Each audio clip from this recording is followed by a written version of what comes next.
In 1922, the Soviet Union was formed, a new nation that would have a profound impact on the entire globe.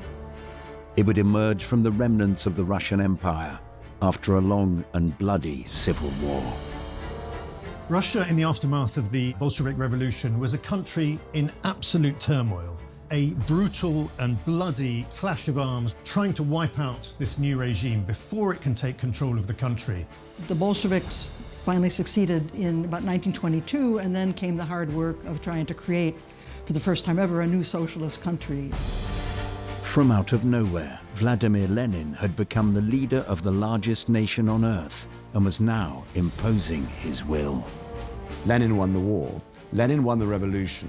Lenin's one of those amazing figures who really are decisive in history.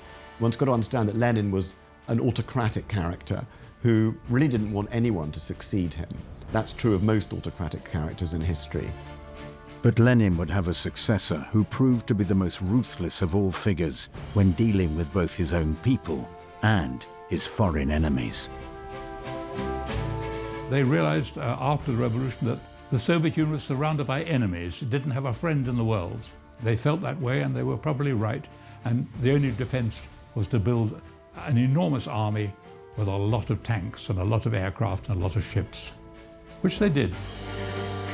In the aftermath of World War II, the Soviet Union emerged as a new global superpower that matched the once mighty Russian Empire of old.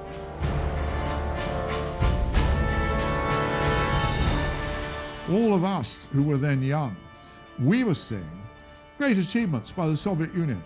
They launched the Sputnik satellite, fantastic scientific achievement. They put the first man into space, Yuri Gagarin, fantastic achievement. And so people were saying they saw the Soviet Union as a genuine, comparable competitor with the United States. Now, a century from its formation, the Soviet Union seems to define the whole of the 20th century.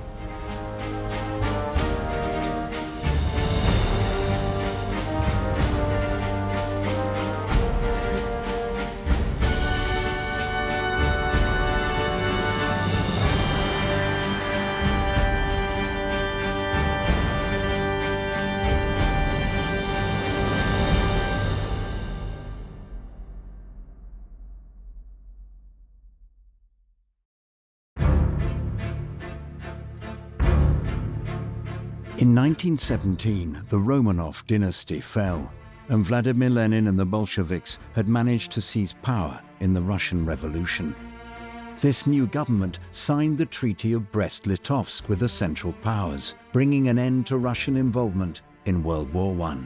But despite an end to the conflict with foreign governments, the battle for Russia itself would continue for years. In the beginning, it seemed fairly simple. It seemed to be the Red Army, which was an army of soldiers with hardly any officers, and the other army is the White Army, which you could say was an army of officers with hardly any soldiers, who wanted to put Russia back to what it had been before the First World War and possibly continue that war to a victory. And then it got complicated. For really the better part of 2-3 years, this struggle is taking place for control of this vast and completely turbulent country. At the same time, other things are going on. There is a famine. There's a war going on between Russia and Poland at the same time. And there are endless mutinies, rebellions taking place, notably the Kronstadt mutiny, where the sailors of the fleet rebel against the new Bolshevik government. So not only is the Bolshevik government fighting for its very survival, but it's fighting against powerful and disparate forces, all of whom have one goal, and that is destroy it. Various national groups formed their own armies, the Ukrainians, the Georgians, and they all fought. There was an anarchist army which fought all sides, sometimes allying with one. So basically red and white, with various other factions, and of course from 1919, the Japanese, the French, the British, and the Americans all thought they might intervene and save something from the situation. So there were at least 5 or 6 foreign armies also, mostly fighting the Bolsheviks and trying to help the whites, but in the end giving up, because The presence of foreign soldiers only made the Red Army stronger. It increased national feeling among the peasants and the workers. But while Lenin, as the overall leader of the Bolsheviks, and Trotsky, as the leader of the Red Army, wound up victorious in the Russian Civil War, it was another figure who truly established himself during the fighting. Lenin and Trotsky are now firmly in power. The Cheka is abolished. In its place comes the OGPU, or political police. And to check on the OGPU, there is Rob Kreen, the Workers' and Peasants Inspection Group, whose chief is one Joseph Vissarionovich Djugashvili. Party name, Stalin. Well, Stalin was born in Georgia, one of the national areas of the Russian Empire. He was the son of a shoemaker. Initially, he was intended to go into the church. He attended a seminary. He joined the Bolsheviks at a young age, and he became known for his practical work, working in the underground, organizing bank robberies and political demonstrations. He was never, he spent a few years abroad, but he was mainly an inside guy. And in the course of the Civil War, he became in charge of all of the Bolshevik cadres, the organization, and he developed a patronage network in that way. So then he became obviously one of the potential successors to Lenin. Everyone underestimated him because he pretended to be not as clever as he was. He pretended not to know foreign languages. He pretended not to have read anything. So they thought, this is a useful gopher. He'll do as a sort of chief whip to get others into organization. And when they founded a central committee, they thought, well, what's the most boring job on a committee? It's a secretary. But the point is that the secretary, if they have enough personality and power and ruthlessness, is the person who determines what the agenda is, who is going to receive that agenda, who is going to be notified of the meeting, and who is going to be allowed to speak, and who writes the notes, and so on. So as a result of that, right to the end of the Soviet Union, the most powerful person was the first secretary of the Central Committee, not the president, not the chairman. And that was Stalin's doing. One of Stalin's key tasks in the Bolshevik Party had been how the issue of the nationalities that made up the Russian Empire would be handled by this new regime. You know, his interest in the nationalities and the creation of the Soviet Union was that Lenin appointed him in 1911, 1912 to be his nationalities expert. And Stalin went to Vienna and lived there for a few months and wrote his paper on the nationalities question, which him and Lenin worked out what to do with the nationalities. You've got to understand that the Russian Empire was a multi-ethnic empire. It contained something like 100 tiny ethnic groups, but obviously a handful of big ones. The biggest of them, of course, was the Russians themselves, Orthodox Russians. But then there were Poles who were Catholic, Finns who were Protestant, Georgians who had their own church, Azeris and Chechens who were Muslim. So the big question in the Russian Empire was, how do we overthrow the Tsar, and how do we liberate these peoples? The problem of national minorities had been a thorny one throughout Europe. Woodrow Wilson decided the solution was to allow national groups to self-determine themselves and create nations if they wanted to. Russia was a multinational empire, so the problem was how to organize the different nationalities. And Lenin decided that nationalities should have their own homelands, that the Soviet Union would be socialist in content, nationalist in form. And so the republics were formed along these national lines. So he'd retaken and reconquered Ukraine and Belarus. He'd retaken the Caucasus, including Georgia, Stalin's homeland. But he'd lost the Baltics states, which became independent. He'd lost Finland and he'd lost Poland. So how does he manage the rest of this empire? And what does he do with these nationalities? Because the Bolsheviks have supported their right to freedom. And all of them have their own nationalist movements now, and all of them would, really would like to be independent. That was the big question. What do we do? What kind of new country do we create to keep these territories within our new Soviet Bolshevik state and yet give them freedom? And that's the million-ruble question. In December of 1922, The solution that the Bolsheviks enacted was the creation of a federal system of republics known as the USSR. The name comes from the Union of Soviet Socialist Republics. It was a union of quasi-independent, nominally independent republics. It was Soviet because the political form was elected councils. The Russian word for council is Soviet. It was socialist because the state owned the means of production. To begin with, they had the Russian Federal Republic, which still exists. There was the Ukrainian Republic once they'd entered Ukrainian independence, which lasted until about 1920. And there was a Caucasian Republic, which later split into Georgia, Armenia, Azerbaijan. Central Asia was still in chaos till 1924, and the present stands, Kazakhstan, Tajikistan, Uzbekistan, Kyrgyzstan, they didn't really emerge until the middle of the 1920s, when they'd been pacified. There were great differences between Lenin and Stalin about this new union of socialist republics. Lenin saw it as a decentralized system, with each socialist republic having considerable power over their own affairs. Stalin saw it very differently. He wanted it ruled from the center. He wanted Russia as the dominant force, Moscow as the center of power, and preferably himself running the whole thing. It was quite surprising, given that he himself was Georgian. At the same time as this new state was being established, its leader was falling into a terrible state of health. A series of strokes would render Lenin unable to speak, and a new leader would soon be needed. One man had long been plotting for the position, and he would eventually become one of the most powerful and feared figures in the whole world.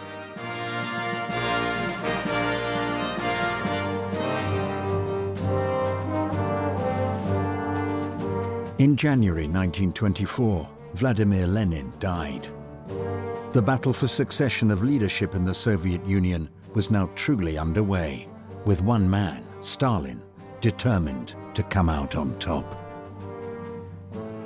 And then on January 21st, 1924, the moon-faced, balding dictator left the scene as abruptly as he had appeared. He literally died of overwork.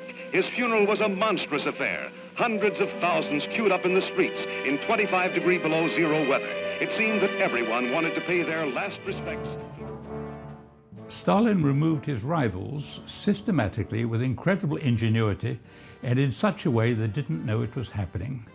Lenin's great fear, I think, was that Stalin would develop a personality cult, a cult that had already developed around Lenin himself. And in fact, Stalin exploited this. He built up the cult of Lenin. When Lenin died, he took charge of the funeral arrangements. He wanted to have complete control of what happened to Lenin's legacy. It was Stalin who wanted Lenin's body to be embalmed, much against the wishes of Lenin's widow. And once Lenin was dead, this personality cult was transferred onto Stalin himself, and this would become one of the hallmarks of his entire reign of power in the Soviet Union. Stalin was left as the sort of leading member of the leadership, along with Trotsky. And there were other major figures, Zinoviev and Kamenev, and younger ones like Bukharin as well, and Rykov, who were also key figures. But the leading two contenders were Stalin and Trotsky. And even though this is always presented as one of the great sort of struggles, and it was an amazing thing that Stalin won this succession struggle, actually, he'd really already won it by the time Lenin died. He was already the leading figure in the regime. And, somebody had to do something pretty radical to stop him. He already controlled the party machine, and the party controlled the country.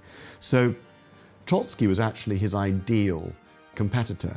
Trotsky was very arrogant and so famous and so preeminent and so pleased with himself that he really believed that he didn't need to do much organizing, and he would simply be given the leadership.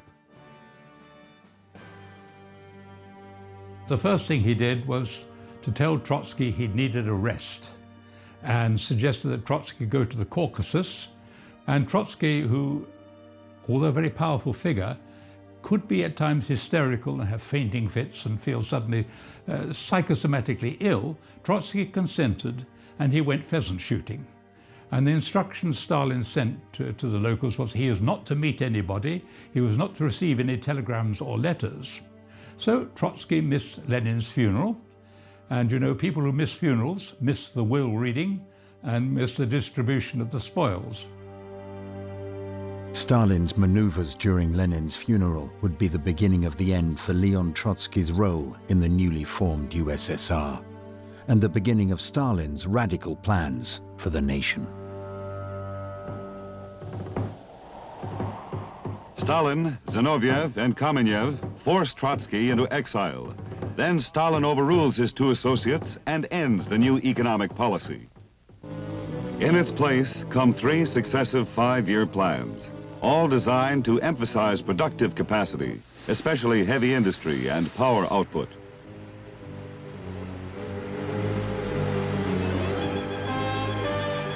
From 1928 to 1941, Russia's industrial capacity rises nearly 300%. After the Civil War, Lenin had promoted a policy of compromise, economic compromise, the new economic policy, which allowed quite a lot of market forces to delay communism because the country was so impoverished. And of course, in the Communist Party, there was a wide variety of views about which way they should go, whether they should allow some market forces or whether they should have a strict communism with collectivization. But at the same time, another big issue was industry. And the Tsars had begun to industrialize Russia in the 1890s, but of course that had all been destroyed in the war. And so now they looked towards America, the rising power, and they saw this extraordinary industrial miracle that was happening in America with mass production, and they wanted it too. But while the Soviet Union wanted to emulate the industrialization witnessed in countries like the United States of America, it remained very wary of its precarious place in international affairs. Well, the Bolshevik Party, which became the Communist Party, was split in its foreign policy. Those on the left believed that a revolution in one country could not survive only by itself, so they believed that only a world revolution could bring real socialism. So they believed that Britain, Germany, France, the United States also needed to become socialist in order to make the revolution succeed. And so part of the party policy was to organize and support foreign communist parties, to undermine governments, and to carry out this revolution. But at the same time, the Soviet Union needed to survive in the world that existed, so they were also engaging in diplomatic relations with these powers, trying to arrange trade deals so that they could borrow technology in order to develop their own economy. So there was this two-pronged policy. On the one hand, they were being nice to capitalist countries. On the other hand, they were trying to undermine them with their local communist parties. The foreign policy changed, and he was extremely flexible with the foreign policy. But the essential thing was just to strengthen the Soviet Union wherever possible, by any means possible. And in that sense, he was actually he was very radical internally. He was incredibly murderous internally. But outside in foreign policy, he was, very much a traditional statesman, making alliances, winning friends, trying to win territory in order to make the USSR great. The early years of the Soviet Union, both Lenin and Stalin after him really craved foreign recognition. They wanted this new revolutionary state to be recognized by countries across the world. One of the first nations to enter into negotiations was Great Britain, and you get the Anglo-Soviet trade agreement, and then you get diplomatic recognition happens soon afterwards. And eventually, America itself in the early 1930s will recognize this new state and send an ambassador to Moscow. And soon after that, the Soviet Union is recognized by the League of Nations in 1934. This is a key moment for the Soviet Union. At last, it's been recognized as an official country on the world stage. While the USSR would eventually be officially recognized on the world stage, it continued to have extremely tense relationships with foreign powers. But one of the USSR's surprising opportunities for industrial development in this time was with the country it had been in direct conflict with just a few years prior during World War I, Germany.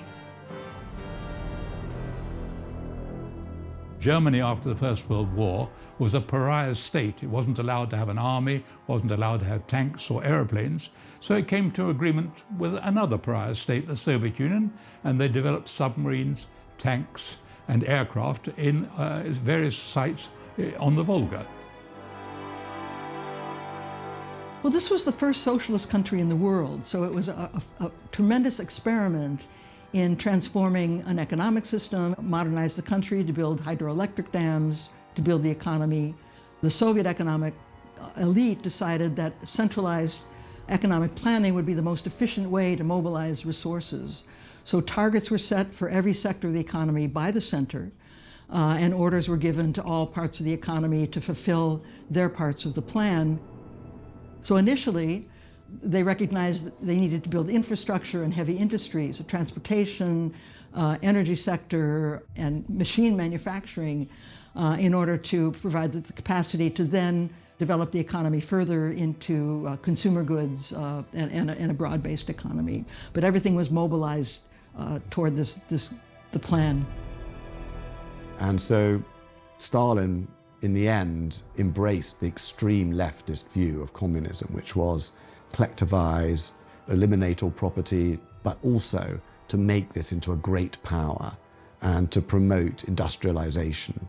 And the best way to do that was to collectivize the fields and the farms and then sell the grain abroad and buy technology to industrialize the country. And that was the policy he decided on. So it was a radical policy. And by about 1928, he decided that that was the only way to go, to make the Soviet Union a great power and to ensure the survival of the USSR. And that was what he decided to do. And he would do it at any cost. The economic policy enacted by Joseph Stalin in the late 1920s would lead to a wide-scale famine across the whole of the USSR.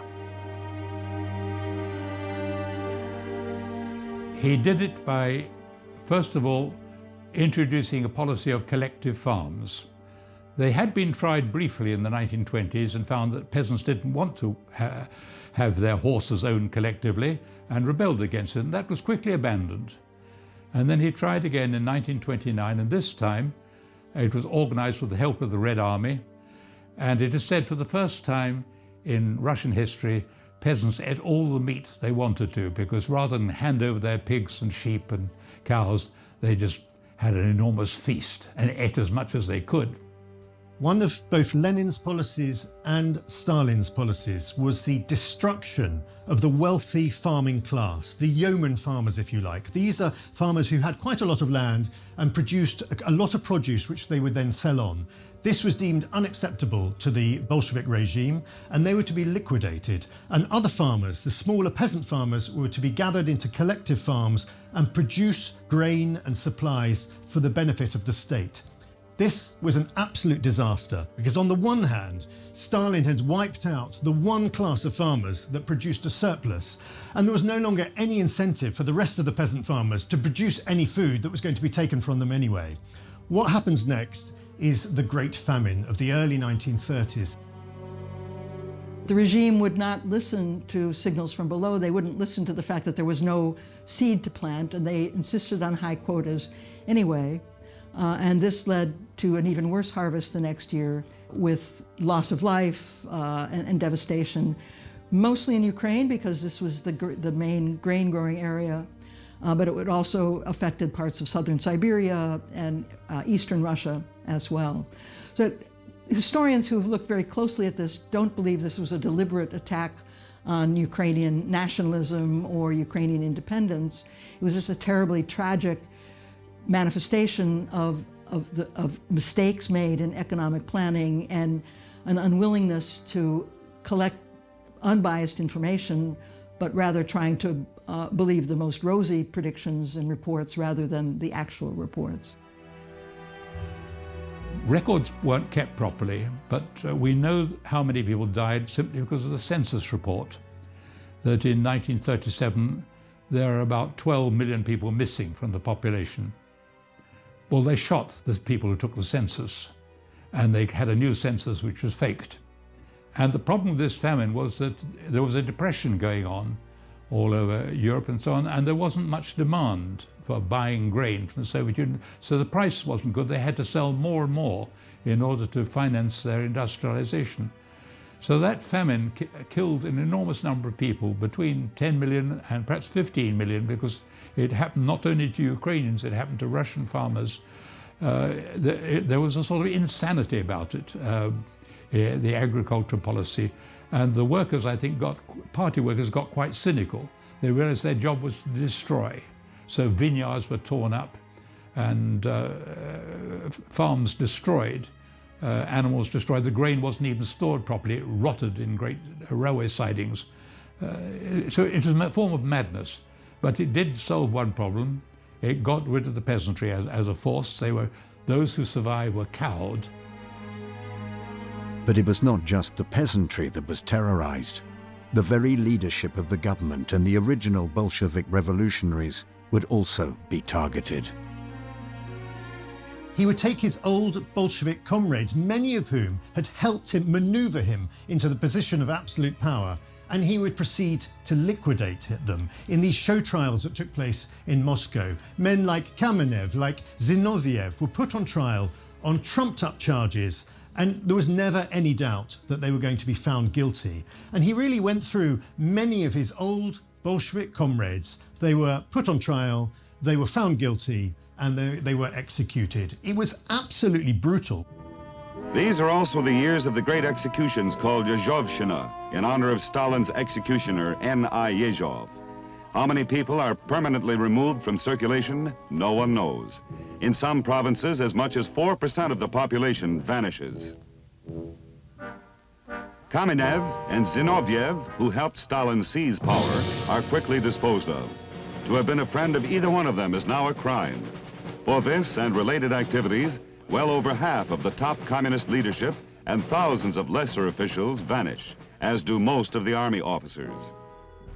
Well, the show trials were masterpieces of propaganda.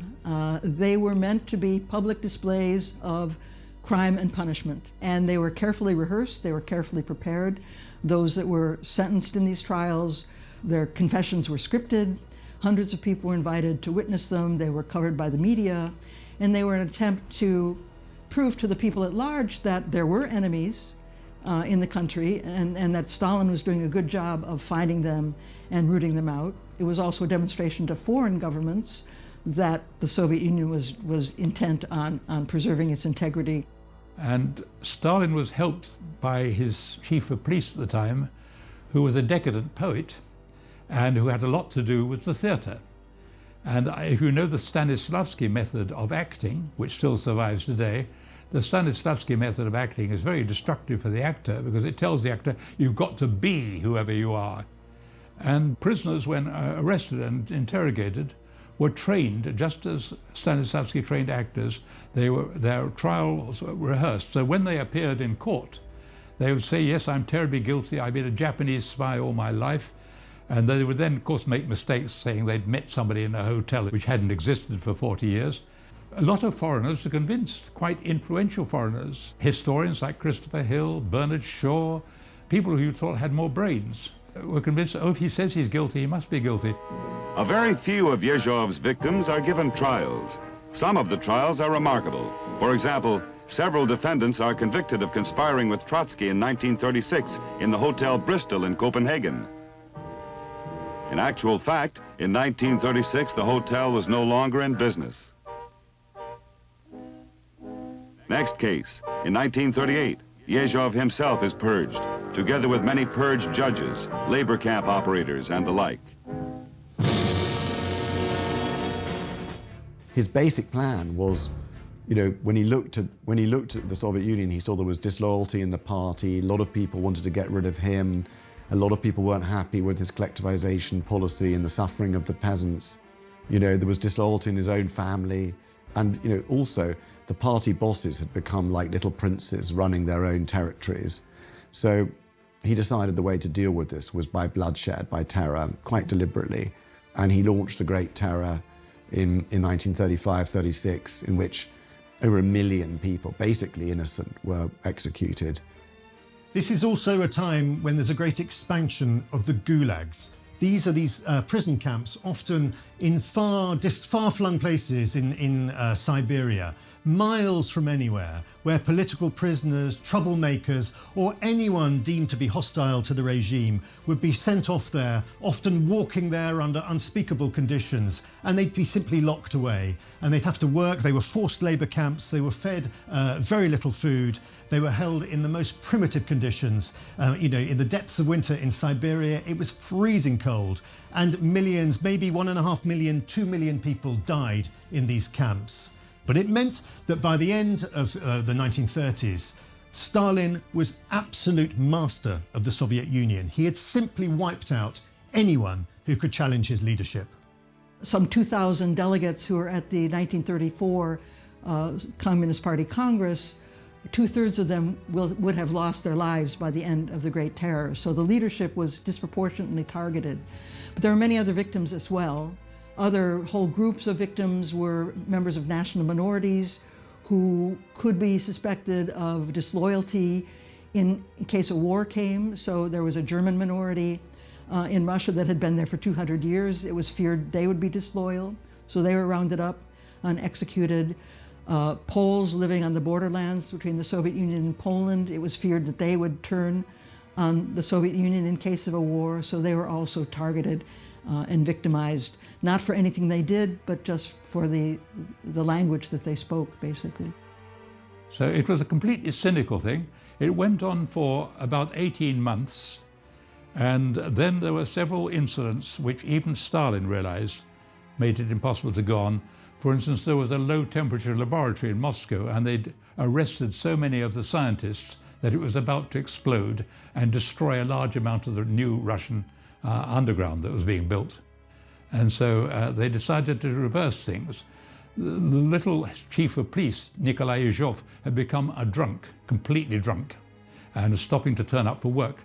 And Stalin decided to get rid of him. So the Great Terror came to a fairly sudden end towards the end of 1938.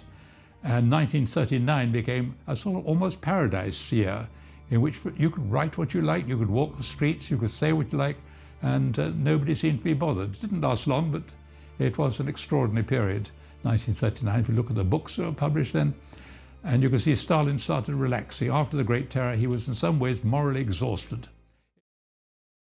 It may be that he realized that it couldn't go on, that he'd be left with no population to rule. By the late 1930s, the changing nature of Europe refocused Stalin and the USSR's attention on global rather than internal affairs. The great hope at the outset of the Bolshevik Revolution was that this would spread to other countries, notably Germany, which was seen as ripe for a similar sort of Bolshevik revolution. But it didn't happen, and events changed rapidly in the 1930s. Germany becomes the dominant power in Europe. Hitler is the dominant personality in Europe, and Stalin recognizes this. Stalin wanted to safeguard the Soviet Union as much as possible. He regarded Hitler as his first enemy, but he also regarded the Western democracies, France and Britain and America, as capitalist enemies, who after all had intervened to try and destroy the Soviet Union in the Civil War. So he was very suspicious of them, perhaps more suspicious of them. At least, I suppose, he thought that the Nazism, a fascist movement opposed to communism, at least came from revolutionary popular roots and was run by a leader, a single leader like himself with whom he could do business. And so as war became closer and the pressure rose in Europe, he needed to make a decision on sides. Stalin's ultimate decision would be made behind closed doors when Joachim von Ribbentrop, the foreign minister of Nazi Germany, headed to Moscow in August of 1939 to meet with his Soviet equivalent, Vyacheslav Molotov. A pact between the two nations was being prepared. In 1939, Stalin accepted that sooner or later he was going to have to fight Hitler. But he did not believe that either it suited the Soviet Union for it to happen soon, or that the Soviet Union was ready to do so. he also saw the opportunity for territorial booty in Finland, in Romania, in Poland, which he was happy to seize. And Stalin convinced himself that he was offering Hitler such a good deal with oil, wheat, and many other commodities of which Germany was in desperate need, that he was confident that it was going to be left to him, Stalin, and the Soviet Union to choose the moment at which he confronted Hitler in arms. What he did not recognize was that his timetable and Hitler's timetable might not mesh. In the end, Stalin's predictions about the timetable of the war in Europe would prove disastrously wrong. In August 1939, it was publicly announced that the Soviet Union and Nazi Germany had signed a non-aggression pact. The news would cause shockwaves around the world. The lights began to burn all night in Moscow. British and French military missions arrived to confer with the Soviet government. So did German representatives. And on August 21st, 1939, the world was set on its heels by the announcement of a treaty between the Russians and the Germans in which they agreed not to fight each other. Here were the admitted arch-enemies in a state of apparent friendship. It was too fantastic to make any sense. It didn't. When the news of the Molotov-Ribbentrop Pact was announced to the world was absolutely stunned. This had all taken place in secret. All the negotiations had taken place behind closed doors. No one could quite believe in the West that Stalin would do a deal with his arch-enemy, Hitler. But also, inside the Soviet Union, there was deep and profound shock that Hitler, who'd been presented by the regime as the ultimate monster, suddenly Stalin was sitting down and doing a deal. Not just a deal, but signing a non-aggression pact with him.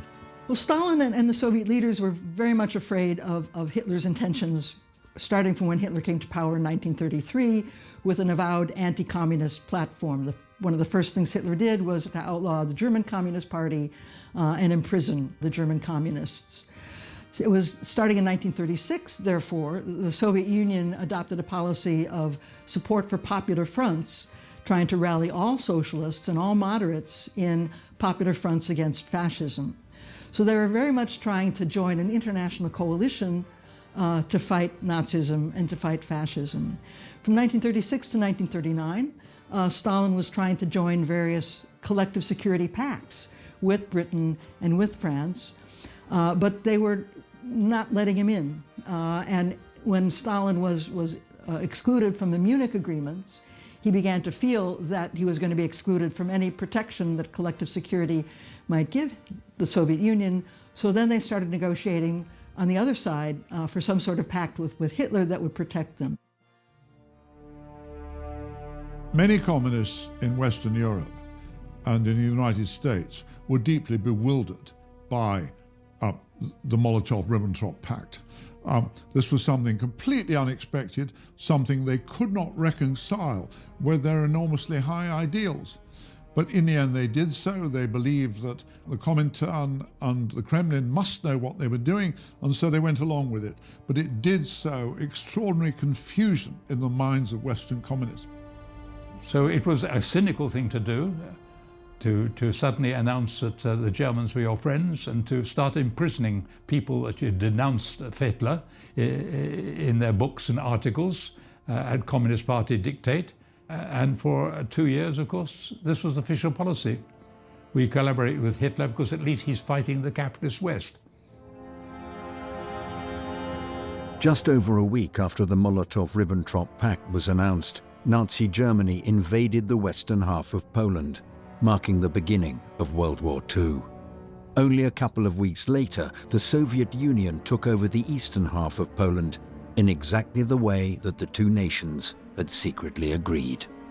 Part of Poland passed over to the Soviet Union, and the three independent Baltic states of Estonia, Latvia, and Lithuania were also handed over to the Soviet Union, which gave them more space between them and the expanding German Reich, which they hoped would help them if and when an invasion came. He thought, and he did, he thought he'd get the Baltic states, he'd get half of Poland, And that half of Poland irritated him enormously, because it was the half of Poland he had lost in 1920 when he was in charge of the war there, and it had been settled by Polish officers. So he took great care when under the Molotov-Ribbentrop Pact, he was entitled to take over that part of Poland, to slaughter 22,000 Polish officers who were taken prisoners. And in fact, it made it much easier to cushion the eventual Nazi invasion. The invasion of the Soviet Union itself would occur on the 22nd of June 1941, when Operation Barbarossa was launched on Hitler's orders. One of the most extraordinary stories of the Second World War is that in Germany, Stalin, through communist sympathizers, had the most superb intelligence of any service, any nation in the Western world. And all his spies in Germany were telling him repeatedly that Hitler was going to attack him. And they told him so with the utmost authority, with the best information. And all of this information was getting through to Moscow, and Stalin absolutely refused to believe it. He'd been warned by Churchill himself, had sent intelligence to Stalin saying that this is going to happen. And most importantly, he'd been warned by his spies in Tokyo, notably Richard Sorge, had told him not only that Hitler was going to invade, but he'd actually told him the exact date on which the invasion was going to take place. Stalin refused to believe this and dismissed these accounts as fabricated, and it meant that the Red Army was totally unprepared. Hitler and Stalin read the same books. One of them is Clausewitz on war. Clausewitz fought with Napoleon, realized Napoleon's mistake was to fight on two fronts, in Spain and in Russia. Well, Stalin concluded, if Hitler's read this, he knows. I've read it, I know. You only fight on one front. Hitler is busy fighting Britain and France. When he's finished with them, then we can have a war, but he's not going to attack me until he's finished with them. And on that basis, Stalin made one of the biggest mistakes he ever made. When the invasion came on the 22nd of June 1941, where the Wehrmacht rolled over the Soviet frontier on a massive 1,600-mile front, millions of men, tanks, machinery rolling over, this stunned Stalin. Stalin had no idea that Hitler was going to invade his country. It came as a deep and profound shock. Stalin's behavior immediately in the aftermath of the invasion of June 1941 was quite extraordinary. He went into seclusion for days. Many people afterwards believed that his comrades were going to kill him, literally kill him, murder him, assassinate him, execute him, because he was alone responsible for this extraordinary crime, this extraordinary folly of allowing Germany a free pass almost into the Soviet Union with that invasion.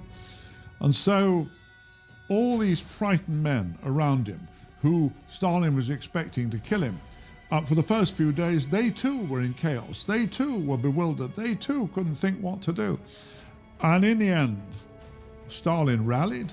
Stalin came round. Stalin began once again, at first cautiously, at first rather nervously, to exercise his authority. At first, Stalin faced astonishing losses. I think something like 6 million men were lost in the first year of warfare.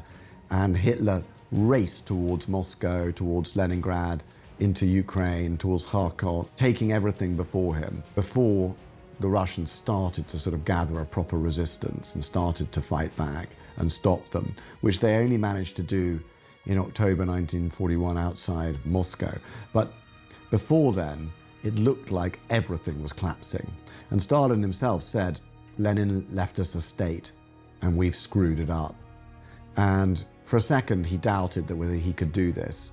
And they came and got him and said, his henchmen came and got him and said, we need you to take control. And when that happened, it was as if the mistake of being surprised by Hitler was forgiven. And he was able to start with a clean state, and he did. But as the German army moved ever closer towards Moscow in 1941, it seemed to many that just 2 decades after its formation, the Soviet Union was on the brink of annihilation. In 1922, the Soviet Union was formed, a new nation that would have a profound impact on the entire globe. It would emerge from the remnants of the Russian Empire after a long and bloody civil war. Russia, in the aftermath of the Bolshevik Revolution, was a country in absolute turmoil. A brutal and bloody clash of arms trying to wipe out this new regime before it can take control of the country. The Bolsheviks finally succeeded in about 1922, and then came the hard work of trying to create, for the first time ever, a new socialist country. From out of nowhere, Vladimir Lenin had become the leader of the largest nation on earth and was now imposing his will. Lenin won the war. Lenin won the revolution. Lenin's one of those amazing figures who really are decisive in history.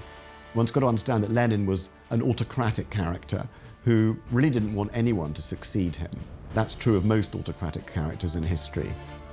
But Lenin would have a successor who proved to be the most ruthless of all figures when dealing with both his own people and his foreign enemies.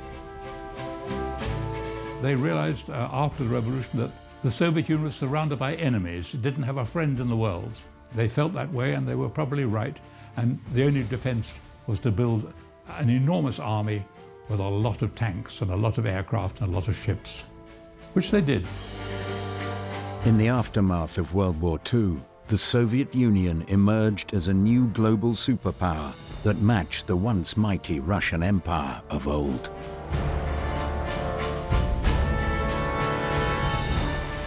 All of us who were then young, we were seeing great achievements by the Soviet Union. They launched the Sputnik satellite, fantastic scientific achievement. They put the first man into space, Yuri Gagarin, fantastic achievement. And so people were saying they saw the Soviet Union as a genuine, comparable competitor with the United States. Now, a century from its formation, the Soviet Union seems to define the whole of the 20th century.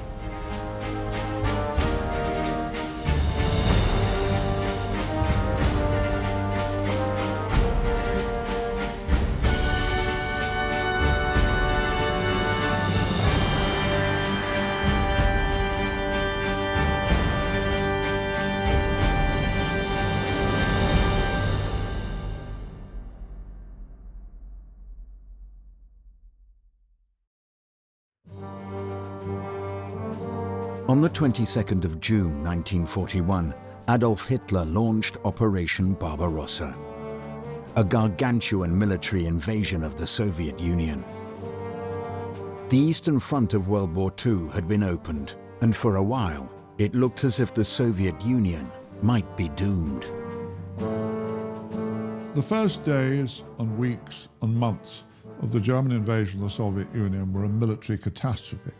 But Russia was so vast and Russia's armies were so enormous that even though the Germans keep advancing and advancing, that it's not enough.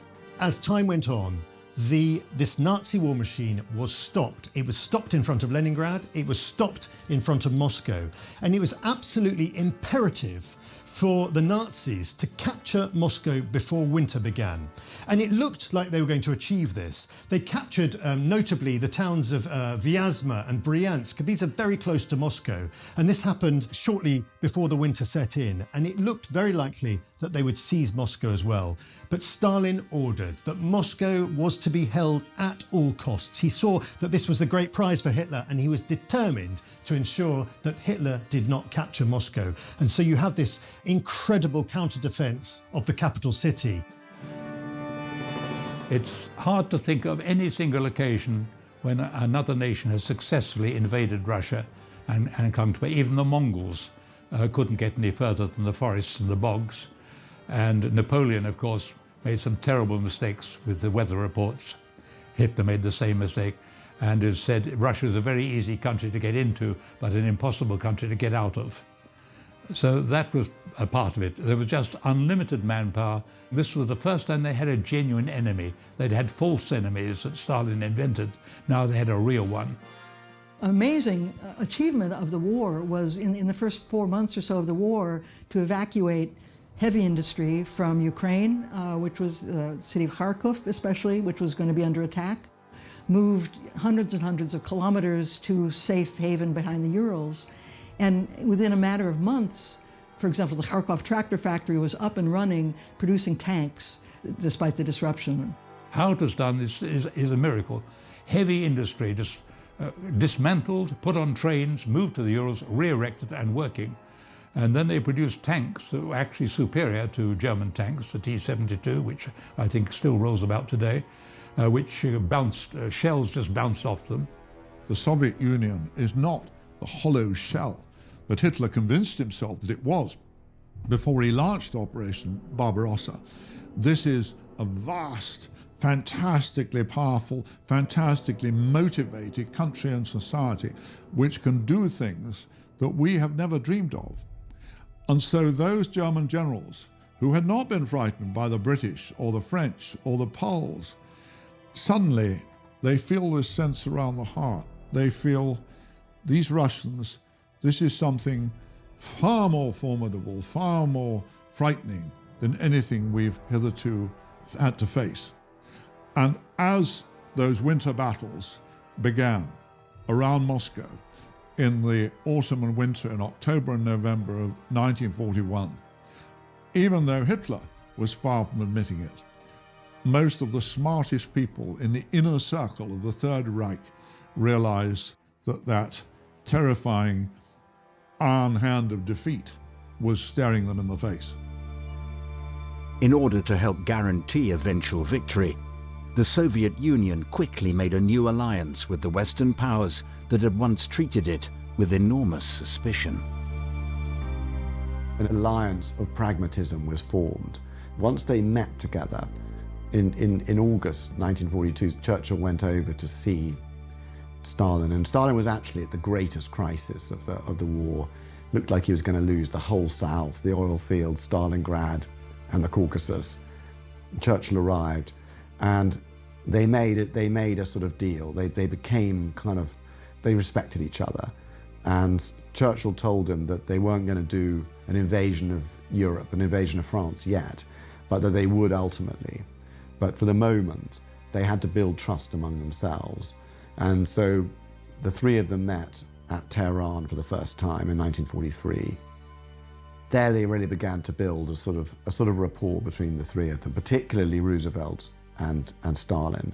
And they agreed on enough to proceed with the war and to win the war. They decided on conditional surrender and the future shape of what Europe would look like.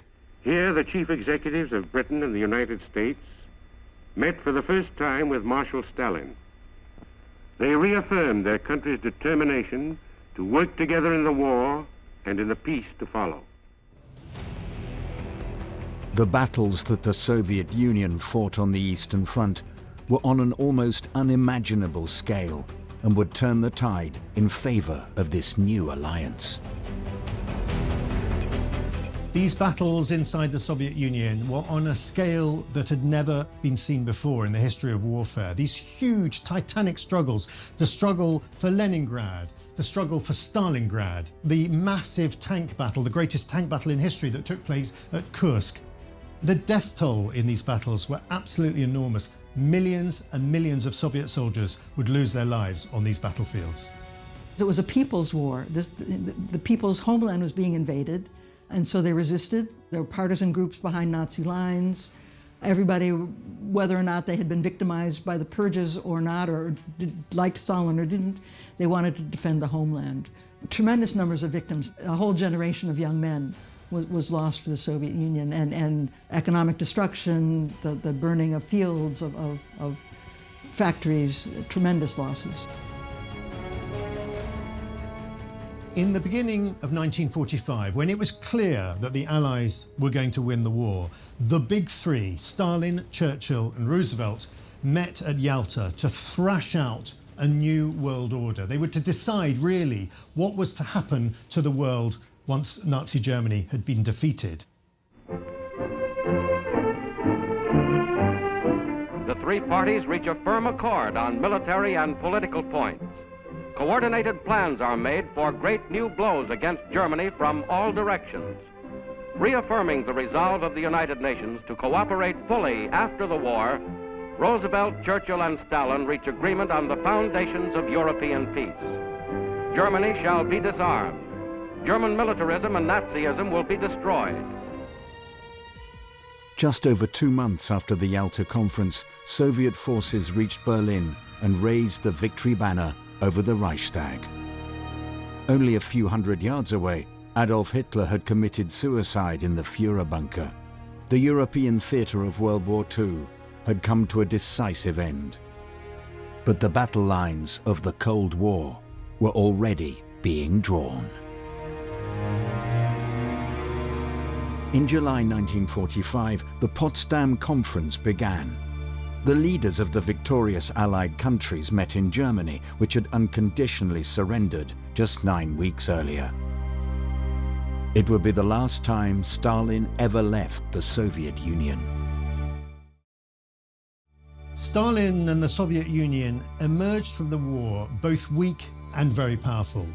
Weak in the sense that huge swathes of the Soviet Union had been totally destroyed by the German army, but powerful in the sense that the Red Army had steamrolled into Eastern Europe, and that Stalin now controlled many of the territories he'd always coveted. This placed him in a very, very powerful position.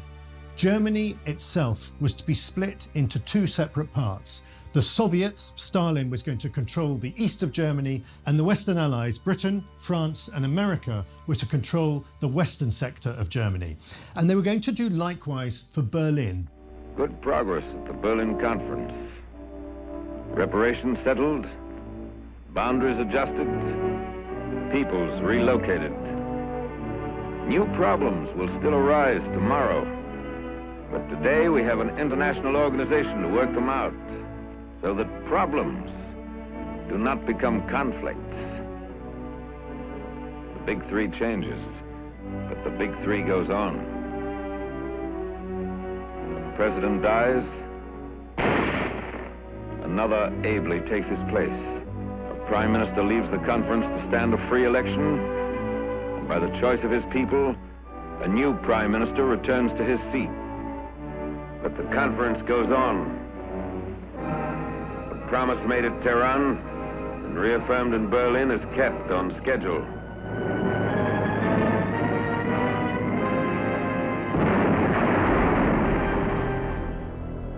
The battles of World War II still continued in the Pacific, and the Soviet Union formally declared war on Japan.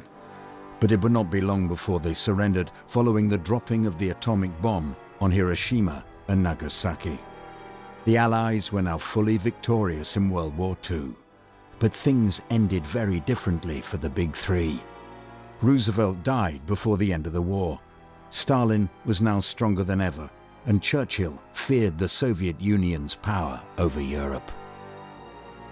Churchill came out of the Second World War a very bitter man, because he felt that the only national leader who'd emerged from the struggle with exactly what he wanted was Stalin. And Stalin had got his prizes in the Pacific with the Sakhalin Islands and access to Pacific ports. And of course, he'd seized most of Eastern Europe. And Churchill's frustration and bitterness. And so he instructed the British Chiefs of Staff to draw up a plan which was codenamed Unthinkable, for the recapture of Poland from the Red Army by 42 American and British divisions, with the aid, absurdly, of the rump of the Wehrmacht. And this document, which is still in Britain's National Archive, an amazing document, I forget, it runs to about 150 pages, detailed description of exactly how this was to be done. But the Chiefs of Staff, they used the word hazardous 23 times to describe it, because they said, if the Russians want general war, they are in a position to have it. They knew that the Red Army was incomparably stronger than the Western Allied armies. And of course, they also knew that the British and American armies, that their soldiers hadn't the slightest desire to fight the Russians. They'd been told the Russians were heroes for the last 4 years. So the whole idea was obviously absurd, but the unthinkable plan, which is one of the most riveting postscripts of the Second World War, that it was a reflection of how absolutely appalled Churchill felt by the spectacle of the Soviet Union coming out of the war, having seized Eastern Europe.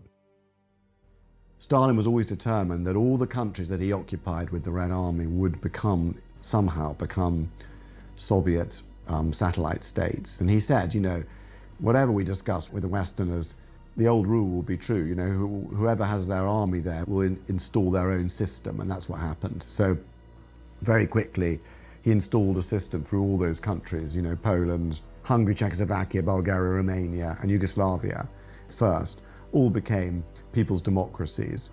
Later, there was a rift with Tito in Yugoslavia. But basically, he remained in control of this kind of huge part of Eastern Europe. In 1946, Churchill would voice his concerns publicly with his famous Iron Curtain speech. From Stettin in the Baltic to Trieste in the Adriatic, an iron curtain has descended across the continent.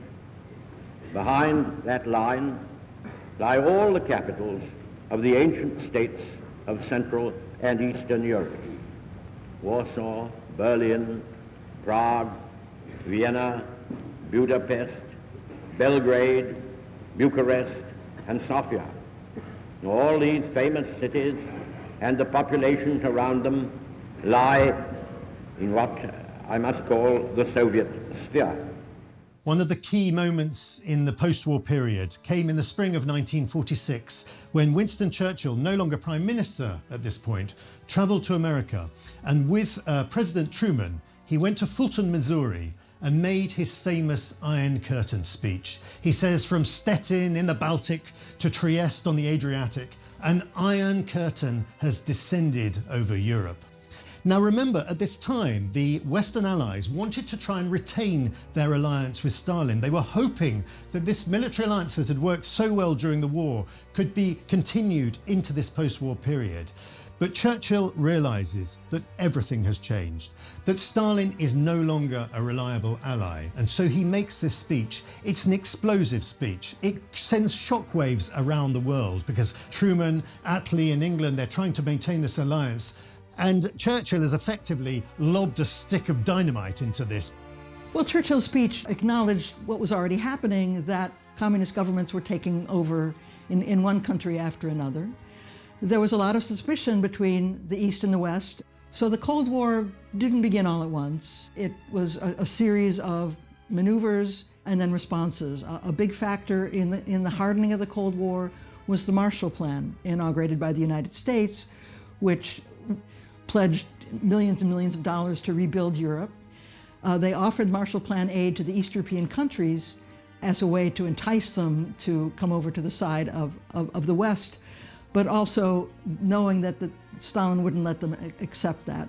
So Stalin saw the Marshall Plan as a direct attack on the autonomy of the Soviet Union, and that led to further repercussions, the formation of the North Atlantic Treaty Organization in response, then the Warsaw Pact alliance in response to that. So there was a gradual closing down of contacts between East and West, and a gradual increase in fear and suspicion. The Soviet Union would launch the Molotov Plan as a response to the Marshall Plan, and propaganda films were dispersed in retaliation to the actions of the United States. In Washington, the Marshall Plan is announced. An aid program for the world? No, for America's capitalists. Truman's new budget? $2.5 billion for social welfare, $21 billion for armaments. Economic and political enslavement of foreign countries, hunger and unemployment in their own country. That's the real Marshall Plan. The stock exchange, the headquarters of the true masters of America. Here sit the Americans who run the opinion factories.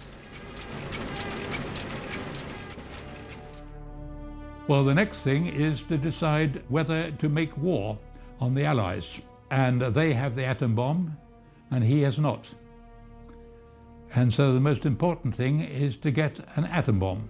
Beria supervised the atom project brilliantly, absolutely brilliantly. It's one of the most extraordinary things. He found all the materials in Germany, the bismuth, the uranium that he needed, got it all shipped. He built special cities to build it in. He gave the scientists luxurious villas, and there was a little book in which the rewards were listed. If the atom bomb worked, what they would get: a nice car, a house, country cottage, and so on, and the punishment they would get if it didn't work: shooting. So there was a great reason to get that atomic bomb working, and it did. And once he had the atomic bomb, then the question was what to do next. And perhaps fortunately for us, the Chinese Revolution happened. And for Stalin, it was more important to help that and start the Korean War than to attack the West again. But certainly in his mind was, why stop at Berlin? Why not go to the Atlantic? The battle lines of the Cold War that was developing across the globe took another dramatic turn when the communists under Mao Zedong were finally victorious in the Chinese Civil War. Now, two of the world's great former empires were under communist rule, and the first true proxy battle of the Cold War would take place in Korea. There is no margin for error when the chips are down, when the bullets and projectiles that fly overhead are real. A situation soon to come in the summer of 1950.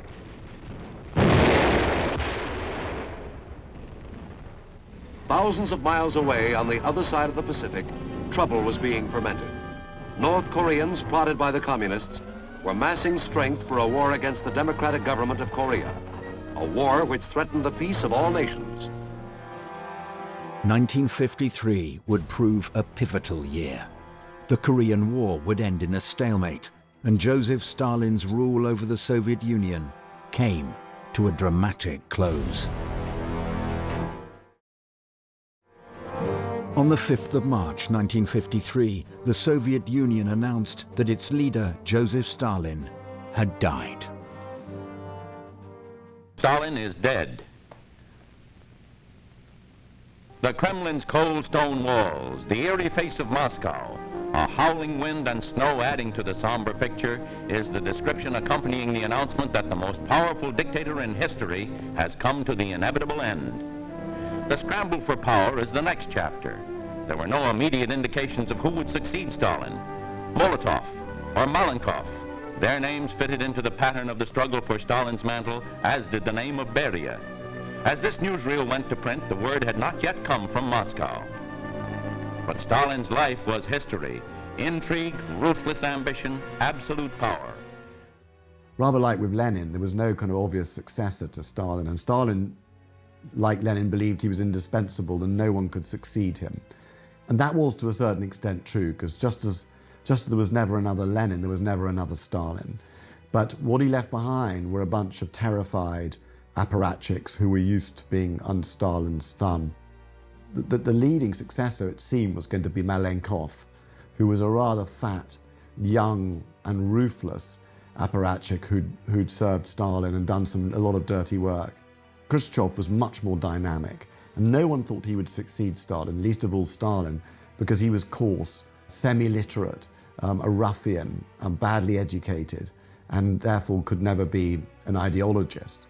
But it didn't matter, because he seized power and he destroyed really the most powerful person in the government after Stalin's death, who was Lavrenti Beria, long-serving secret police chief and overseer of the nuclear project to get a nuclear bomb, which he'd successfully done. So he arrested him, had him shot, had all his people shot, and really ended the period of kind of brazen terror in the leadership. So there was a competition. Khrushchev was one of these people who appeared to be a clown. One of the reasons that Stalin liked him, he posed no threat. He did as he was told. He was a fellow student of Stalin's wife. He said all the right things. He did all the right things. In the war, he was quite effective. He only put one foot wrong. His son was going to be executed for shooting another officer, but managed to fly a plane into Germany in time and was captured and got back into Russia by escaping. And Khrushchev went on his knees to Stalin and said, "Spare my son." And Stalin refused. I don't think Khrushchev ever forgave Stalin for the shooting of his son. And that may be one of the motives for his anti-Stalin speech. It may be personal. But anyway, that 20th Party Congress, which shook the entire communist world when they admitted that Stalin was a criminal and they themselves had all danced to his tune, that was a very brave thing to do, but it did actually establish Khrushchev in power because it meant he could get rid of his enemies. He didn't shoot them. Molotov was made ambassador to Outer Mongolia.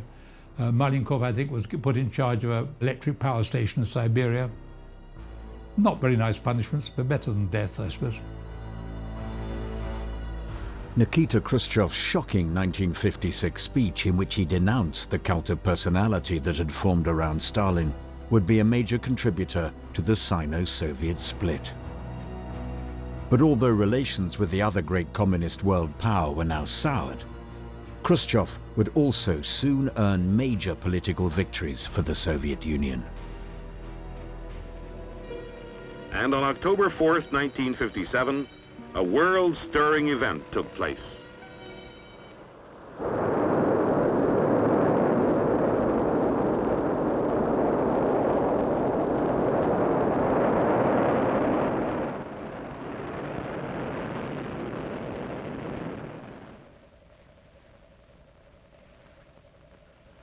A man-made celestial body for the first time in history overcame terrestrial gravity and flew into space.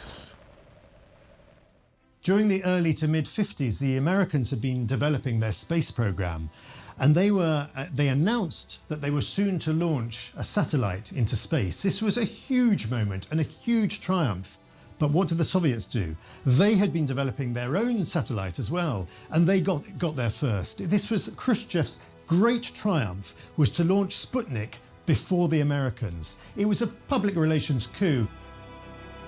The space race was one example of a great Soviet success story.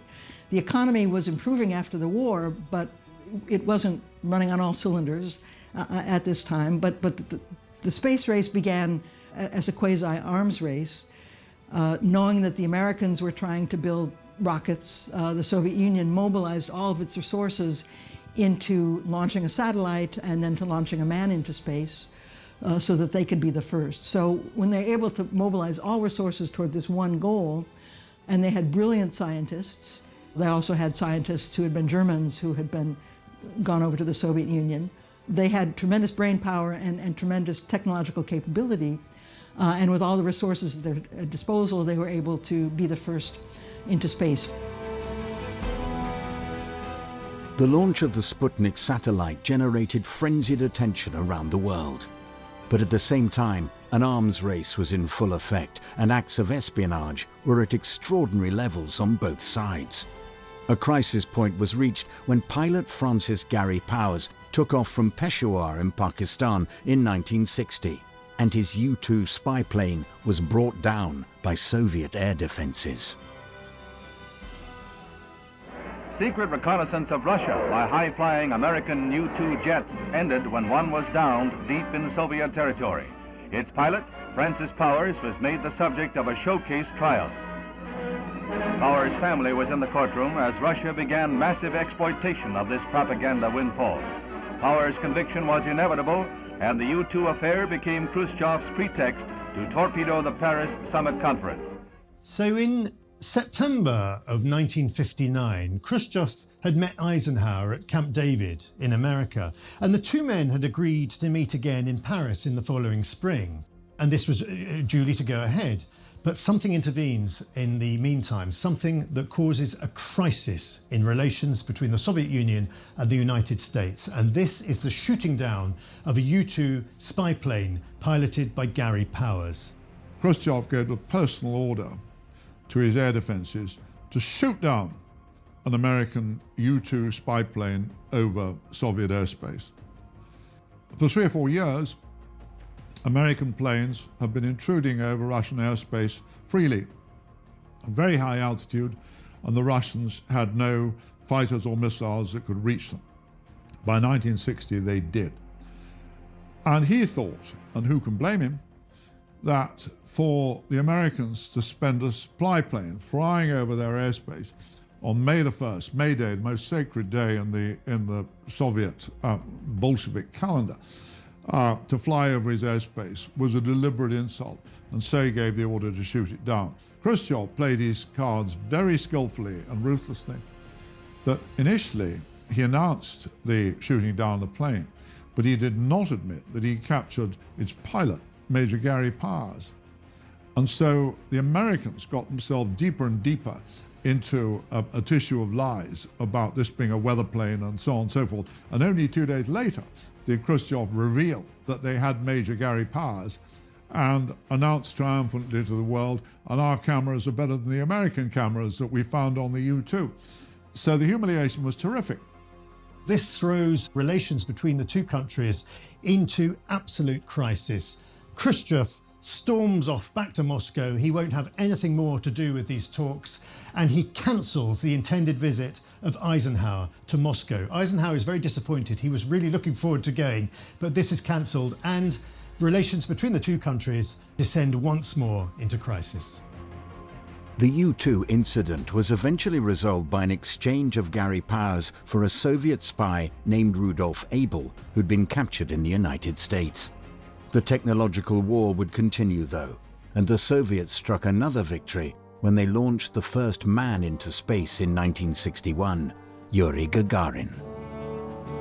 The space race became an incredibly public competition between the two superpowers as to who could display their technology, their sophistication, their ambition in a new realm, space.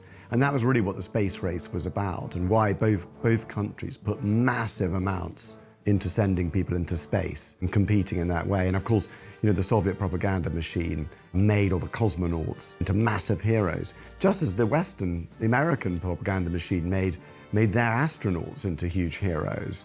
And I certainly think for a while the public was pretty fascinated, probably in both worlds. Gagarin was an ace pilot, and he was very well trained, and he was an extraordinarily fearless man. And he became like a film star idol, an international thing, so the Gagarin squares, not only in Russia, but you find them all over Africa. It had an enormous effect on the American psyche, of course. Again, a triumph for the Soviet Union. It just demonstrates their capabilities, what they've achieved in this space program. And it's a humiliation for the Americans, who publicly congratulate the Soviets, but in private they're seething. What do? One of the first things they do is they form NASA. They are determined to regain the upper hand in the space race. The achievement by the USSR of orbiting a man and returning him safely to ground is an outstanding technical accomplishment. We congratulate the Soviet scientists and engineers who made this feat possible. The exploration of our solar system is an ambition which we and all mankind share with the Soviet Union, and this is an important step toward that goal. Our own Mercury Man in Space program is directed toward that same end. The end of the 1950s and the beginning of the new decade seemed at first to be an era of unbridled success for the Soviet Union, with their dramatic lead in the space race. But huge crises in both Europe and North America were just over the horizon. The early 1960s would prove to be the height of Cold War tensions, both in Europe and in the US. A communist revolution had taken place just off America's borders in Cuba, and the Bay of Pigs invasion, intended to overthrow this new government of Fidel Castro, had failed. And in Berlin, where the Allies had converged after their victory in World War II, the Iron Curtain was becoming a literal wall. Khrushchev exercised absolute control over the Eastern Bloc, but at the same time, he was very susceptible to pressure. And one must remember that in the late 1950s and early 1960s, first of all, China was ascendant, as a rival for the leadership of the socialist world. And more, especially in the early 1960s, the Chinese of Mao Zedong were publicly denouncing Khrushchev as betraying socialism. So he had that pressure. And he also had pressure, for example, the East German leadership, who were constantly urging him to take a much tougher line with the West. One of the key troubles in East Germany in the late 50s and the very early 60s was the flood of East Germans who were crossing the border into West Germany. And this had, as its nexus, was taking place in Berlin, where it was relatively easy for East Germans who wanted to move on, who wanted to get on in life, to cross the frontier. Khrushchev saw this as a very real problem. Several million Germans had poured over into West Germany, leaving the East German state. And so what did he do? He sanctioned Walter Ulbricht, the leader of East Germany, to build the Berlin Wall. This effectively put a stop to the massive immigration taking place from East Germany into the West.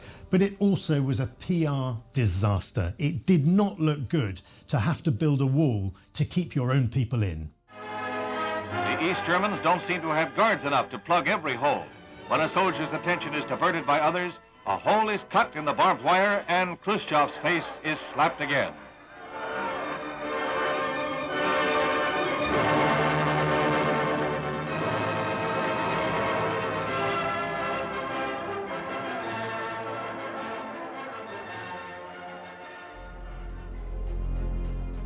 Not long after the Berlin Wall was constructed, another flashpoint in the Cold War emerged when it was revealed to the world that the Soviet Union had placed nuclear weapons on the territory of newly communist Cuba. The world watched with bated breath as the two superpowers faced off. The Cuban Missile Crisis is a hugely complicated episode, and historians are still uncovering archives and trying to understand what exactly happened. I think Castro played an important role in this, or at least Khrushchev blames Castro for goading him into sending missiles to protect Cuba against another United States invasion. The Soviet Union miscalculated the United States response to the presence of these missiles. They didn't realize that they had been found out. So there was a real danger during these 2 weeks in October that the world would go up in a nuclear war because of this tension. The greatest crisis between the Soviet Union and the United States, and indeed I think one of the great crises of the entire Cold War, this was sparked by America placing missiles, its own missiles, on Italian and Turkish soil. In retaliation, Khrushchev wanted to replace Soviet missiles on Cuban territory very close to the United States. Thus began a standoff. Kennedy said that this was totally unacceptable to have these missiles so close to the United States. Khrushchev said it was totally unacceptable for the Americans to have missiles on Italian and Turkish territory. The world at this point is in deep crisis. We are very, very close to a nuclear war being declared. And it is only through wiser counsel, wiser heads prevail, a deal is done between the two powers that enables them to back down.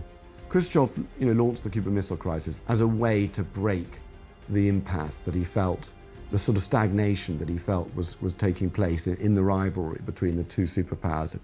He thought that if he needed to do something to up the ante, and he'd convinced himself that taking a risk, a gamble, would turn the whole course of the Cold War.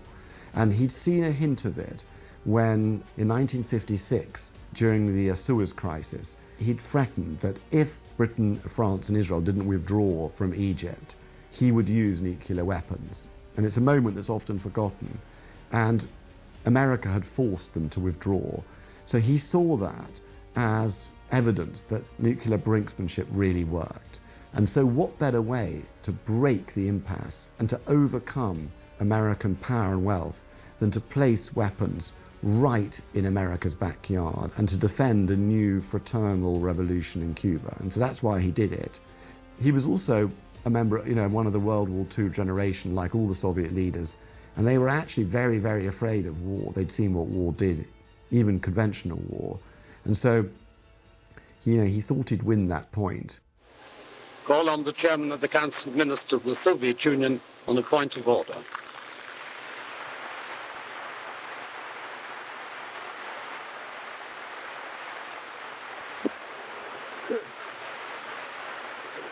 Why, then, this jerk, this stooge of American imperialism here who is speaking before you, he is touching upon questions which are obviously not procedural ones, and the president, who is sympathizing with these colonialists and colonial domination, obviously is not stopping him. He had a quality of an act. Taking off your shoe and banging it in the United Nations does get attention. And in the Cuban Missile Crisis, I think he won. It was very cunning, very risky, but we were more frightened than they were. I remember I was a student at the time, and I seriously thought in Cambridge this might be my last day on Earth with the missile crisis and Kennedy holding out. But in fact, Khrushchev had a bargaining chip, and he was willing to take those armed rockets away if America withdrew its rockets from Turkey. That wasn't made public at the time, but it's clear there was a bargain, and the Soviet Union won it. They had no atomic weapons near their borders as a result. That was one of Khrushchev's great achievements. It was very risky, but I don't think anyone in Russia held it against him. And despite all these expensive intelligence services in the West, nobody fully understood that when Khrushchev threatened to bury us all, when Khrushchev was telling Western ambassadors that he'd earmarked 20 nuclear weapons for Britain, and he was confident that would be enough, that all of this, it was boasting of an almost deranged kind. And Khrushchev thought he was playing a brilliant hand, and Khrushchev thought rightly that he was frightening the West. But what he failed to see was that he very, very nearly overdid it because he frightened the West too much. The retreat to Moscow. Russian ships steam out from Cuban ports with their decks loaded with missiles the Soviets are withdrawing under pressure from the New World. It's one of the last chapters in the offensive threat from Cuba that led the United States to throw a quarantine around that island and force the Russians to dismantle their medium-range rocket installations. U.S. planes and picket ships have counted 42 rockets on Russian-bound ships. But still unresolved is the question of the jet bombers in Cuba. Castro claims they belong to him and that he will not give them up. The U.S. insists the Russians must remove them before the quarantine will be lifted. The headlines in the Soviet newspapers said the Soviet Union has saved the world by the deal that it made with the United States. So they took all the credit for easing this tension. And that's what the Soviet readers saw, that this was a victory for Soviet diplomacy. The following is the text of President Kennedy's statement of noon. I welcome Chairman Khrushchev's statesmanlike decision to stop building bases in Cuba, dismantling offensive weapons, returning them to the Soviet Union under UN verification. This is an important and constructive contribution to peace. Both the US President John F. Kennedy and the first Secretary of the Soviet Union, Nikita Khrushchev, would not have much longer in office after the de-escalation of tensions from the Cuban Missile Crisis.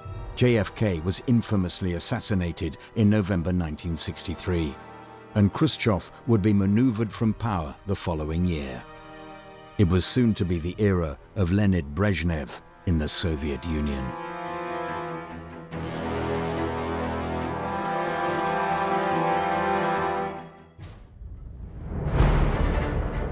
In 1922, the Soviet Union was formed, a new nation that would have a profound impact on the entire globe. It would emerge from the remnants of the Russian Empire after a long and bloody civil war. Russia, in the aftermath of the Bolshevik Revolution, was a country in absolute turmoil, a brutal and bloody clash of arms trying to wipe out this new regime before it can take control of the country. The Bolsheviks finally succeeded in about 1922, and then came the hard work of trying to create, for the first time ever, a new socialist country. From out of nowhere, Vladimir Lenin had become the leader of the largest nation on earth and was now imposing his will. Lenin won the war. Lenin won the revolution. Lenin's one of those amazing figures who really are decisive in history. One's got to understand that Lenin was an autocratic character who really didn't want anyone to succeed him. That's true of most autocratic characters in history. But Lenin would have a successor who proved to be the most ruthless of all figures when dealing with both his own people and his foreign enemies. They realized after the revolution that the Soviet Union was surrounded by enemies. It didn't have a friend in the world. They felt that way, and they were probably right. And the only defense was to build an enormous army with a lot of tanks and a lot of aircraft and a lot of ships, which they did. In the aftermath of World War II, the Soviet Union emerged as a new global superpower that matched the once mighty Russian Empire of old.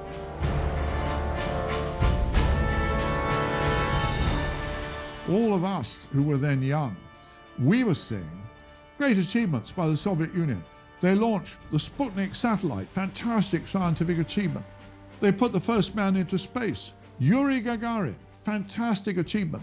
And so people were saying they saw the Soviet Union as a genuine, comparable competitor with the United States.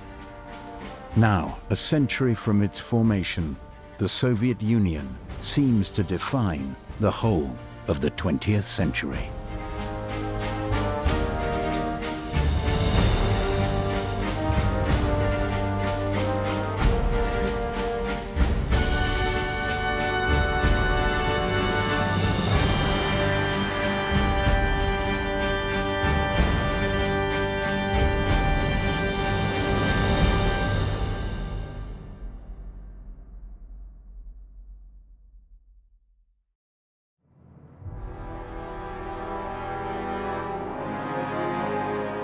In October 1964, Nikita Khrushchev was about to be removed from power.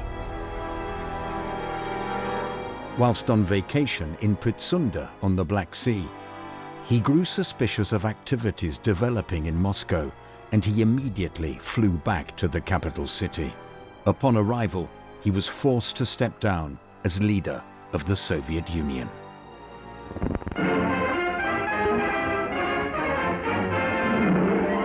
The official Russian announcement said he resigned. The Reds say ill health prompted Khrushchev to step down. Observers say that his abortive feud with Red China that broke apart the front of monolithic communism was the real reason. A man who clawed and fought his way to the top, wooed leaders like Nasser of the neutralist nations. Khrushchev probably made his greatest impact on a strangely fascinated world when he came to the United Nations Assembly in 1960 and attempted to purge Secretary General Dag Hammarskjöld. He piled shock upon shock when he and the Soviet delegation rudely interrupted speeches by Western delegates. The Soviet leadership overthrew Khrushchev. They called him in and they denounced him and they sacked him from all his positions. And the reason they did it was because of his kind of arrogance, his despotism, his completely ill-thought-out adventure. What sealed Khrushchev's fate was his interference with agriculture and his harebrained scheme to imitate the Americans by growing lots of maize, and in order to do that, wrecking existing crops. So there was serious food shortages in the shops and serious discontent. That was more important to the party than anything else. There had already been a number of riots by workers who were dissatisfied, and that was the decision to get rid of him. Forces began to conspire against him, and leading those forces was Leonid Brezhnev, who sees that maybe now is the moment to act, that maybe this is the moment where he can get his hands on the levers of power. The crowds that once cheered Khrushchev wildly were left in the dark as to just what went on when the Central Committee met to act on his retirement and to name Leonid Brezhnev as the new leader of the party, while Alexei Kosygin took the job of premier. Brezhnev has lately been considered Khrushchev's heir apparent, but the question remains as to whether he had anything to do with hurrying his boss's departure. Khrushchev is on holiday, he's summoned back to Moscow, and the Politburo, led by Brezhnev, denounce Khrushchev. They criticize him for everything he's done, and they say they want him to step down from power. This will not be a coup quite as brutally as Stalin might have done it. He's allowed to resign, but it is the end of Khrushchev's reign of power. Now, Leonid Brezhnev is the man at the helm. You know, they voted him out, they didn't execute him, They didn't imprison him, they just retired him. In the meeting, he said, you know, whatever else happens, my one achievement has been that no one's going to be shot now. I'm just going to retire. And so it happened. And Brezhnev became the next leader. Brezhnev was a pair of safe hands, a man with a good military record. He just wanted to keep the apparatus going as it had in the past, to appoint suitable first secretaries and heads of Soviets and so on, and who allowed a fair amount of corruption. His own family was horrifically corrupt. His daughter Galina was a nightmare. But that corruption was a sort of lubrication for the party. And under Brezhnev, everything had a price. Brezhnev is known among Western diplomats as the red and the gray flannel suit, a man who is expected to continue peaceful coexistence with the West while trying to heal the breach with China.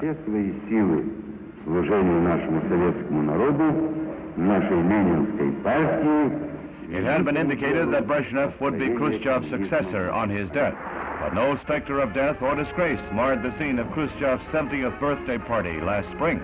He seemed to have the world, the communist sphere, at his feet, and his power over 220 million Soviet citizens seemed impregnable. Now, for better or worse, the Khrushchev era has come to a close. Well, Brezhnev was a generation younger than Khrushchev, and he had been a real beneficiary of Soviet higher education, of Soviet social mobility. So, born in a working-class family, he got a degree in engineering and became a practicing engineer in the 1930s, joined the Communist Party, served in the military as a party official. So he had some practical knowledge of the economy, and he wasn't ideological the way the early Bolsheviks had been. The party the Soviet Union was the only thing that he knew. So he had worked his way up into the party. You can see his face in the great kitchen debate between Khrushchev and Nixon. Brezhnev is standing there just behind Khrushchev. So he was a trusty aide at the time, and so was one of the leaders at the time of Khrushchev's dismissal, along with Alexei Kosygin. The two of them came to power together. Brezhnev soon eclipsed Kosygin, but initially it was a dual leadership. And he was a bluff, good-natured, pleasure-loving, quite capable apparatchik who'd been chosen by Stalin and promoted, who'd played a part in the arrest of Beria and served Khrushchev quite loyally until the end. But it gradually became a stagnant period for the Soviet Union. No reforms were really succeeded, and the Soviet Union needed reform. Unlike Khrushchev, who'd attempted to decentralize the economy, to give more power to the regions, Brezhnev wanted to do exactly the opposite. He was much more in the mold of Stalin. He wanted to bring everything back to the center, to bring power back to Moscow and to bring power back to himself. One can see at this point the Soviet Union is reverting much more to the model that had been created by Joseph Stalin. The reign of Brezhnev is seen to be, one historian has called it, that he made a little deal with the Soviet people, that he promised them economic prosperity, which included, because the communist economy was so inefficient, it included increasing tolerance for a shadow economy, for some black marketing, some private enterprise. The government turned a blind eye to that in exchange for political loyalty. And most of the people made this bargain and agreed not to be in opposition to the government. What Brezhnev wanted to achieve was a parity in terms of weapons between the Soviet Union and America. And he begins injecting vast sums of money into military expenditure. At one point, some 12% of GDP is being spent on the missile program inside the Soviet Union. Remarkably, he does achieve parity. By the 70s, the Soviet Union has an equivalent number of warheads to the United States. The world thinks that it's business as usual and it's just a change of leader. In the eyes of the world, the Cold War continued unchanged. But what we could not see then, but we can see now, is that all this time, the enormous strain upon the Soviet economy of maintaining this empire and the stupendous armed forces at colossal cost, that all the time the Soviet Union is creaking and cracking under these enormous strains.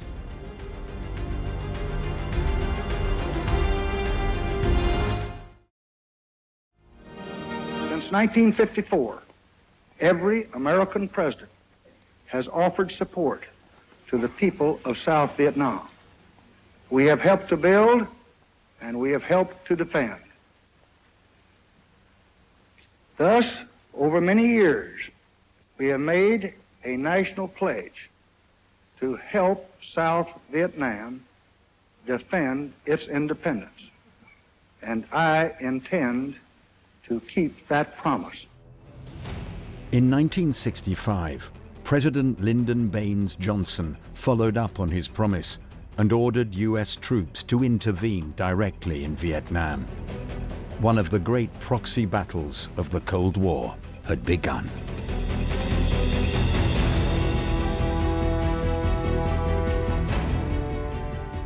The Vietnam War affected the Soviet Union more in the sense of the Soviet Union's relations with China than just with the United States. So the Vietnam War was kind of a triangular communist enterprise between China, the North Vietnamese, and the Soviet Union. The Soviet Union really didn't want the North Vietnamese to invade the South because that was going to destabilize the region, but they felt it was the Chinese who were urging them on. So initially, the Soviet Union was not vocally opposed to the invasion of Vietnam and the war in Vietnam, but once it happened, they were certainly willing to use the propaganda points of an imperialist war being waged by the United States in Vietnam. With the Vietnam War, all he had to do was supply missiles and laugh as the Americans lost it, because he knew perfectly well that there was no way in which you could win a war when you're supporting a corrupt regime in the South, and you had a dedicated regime in the North, which had armaments from the Soviet Union, armaments from China, and didn't care how many people it lost. Vietnam was a strange phenomenon because, America poured in forces in there and was never actually defeated, but it lost the will to win, which is always decisive in a war. Partly it was a Vietnamese nationalistic uprising against foreign control that had started against the French and it continued against the Americans and their regime in the South. Partly it was a proxy war between the superpowers. American troops were there. Russian advisors armed the Vietnamese in massive quantities. But the Vietnamese were thought by the Americans to be completely under Soviet control. But in fact, they fought the war they wanted to fight and were quite recalcitrant in taking orders from the Kremlin. But it was America's first great humiliation.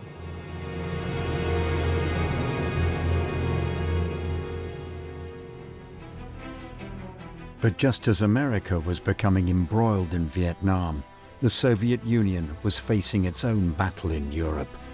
In the 1950s, uprisings had been crushed in Poland and Hungary, but a new crisis was emerging in Czechoslovakia under the rule of Alexander Dubček. The Prague Spring had begun. The Prague Spring was an attempt in Czechoslovakia by Czechoslovak communist leaders to find a different path towards communism. They called it socialism with a human face. And in fact, all the East European countries were somewhat different from one another and not all following in lockstep to the party line. So certain deviations were allowed, but Brezhnev felt that there was a danger to socialism itself by these reforms in Czechoslovakia. And so he invoked what became known as the Brezhnev Doctrine, that any threat to socialist power in one socialist country should be combated by all of them. Another version of the Brezhnev Doctrine is what we have, we hold. And so rather than let the reformed communists succeed in Czechoslovakia, he created the pretense to send Warsaw Pact troops into the country to put down this reform. Russia's purpose in continuing to keep such large, powerful and mobile forces in Czechoslovakia has been in effect to put a pistol to Mr. Dubček's head. There is plenty of evidence that for his own part, Mr. Dubček intends to go on resisting the pressures and is prepared if necessary to get his head shot off. But there is now a question mark over the continuing loyalty of enough members of Czechoslovakia's Communist Party's Presidium to give Mr. Dubček the support he needs to say no to the Russians or the demands they will make when the talks begin. The Prague Spring, this uprising in Prague against Soviet rule, is a real challenge for Brezhnev. How on earth is he going to deal with this? His initial response is to try and do a deal with Alexander Dubček, but it quickly becomes apparent that this is impossible. And under pressure from the Politburo, he decides to send in the tanks and send in the troops. And then you have the brutal crushing of this uprising, in which thousands of Soviet soldiers will crush and fight against Dubček's civilians.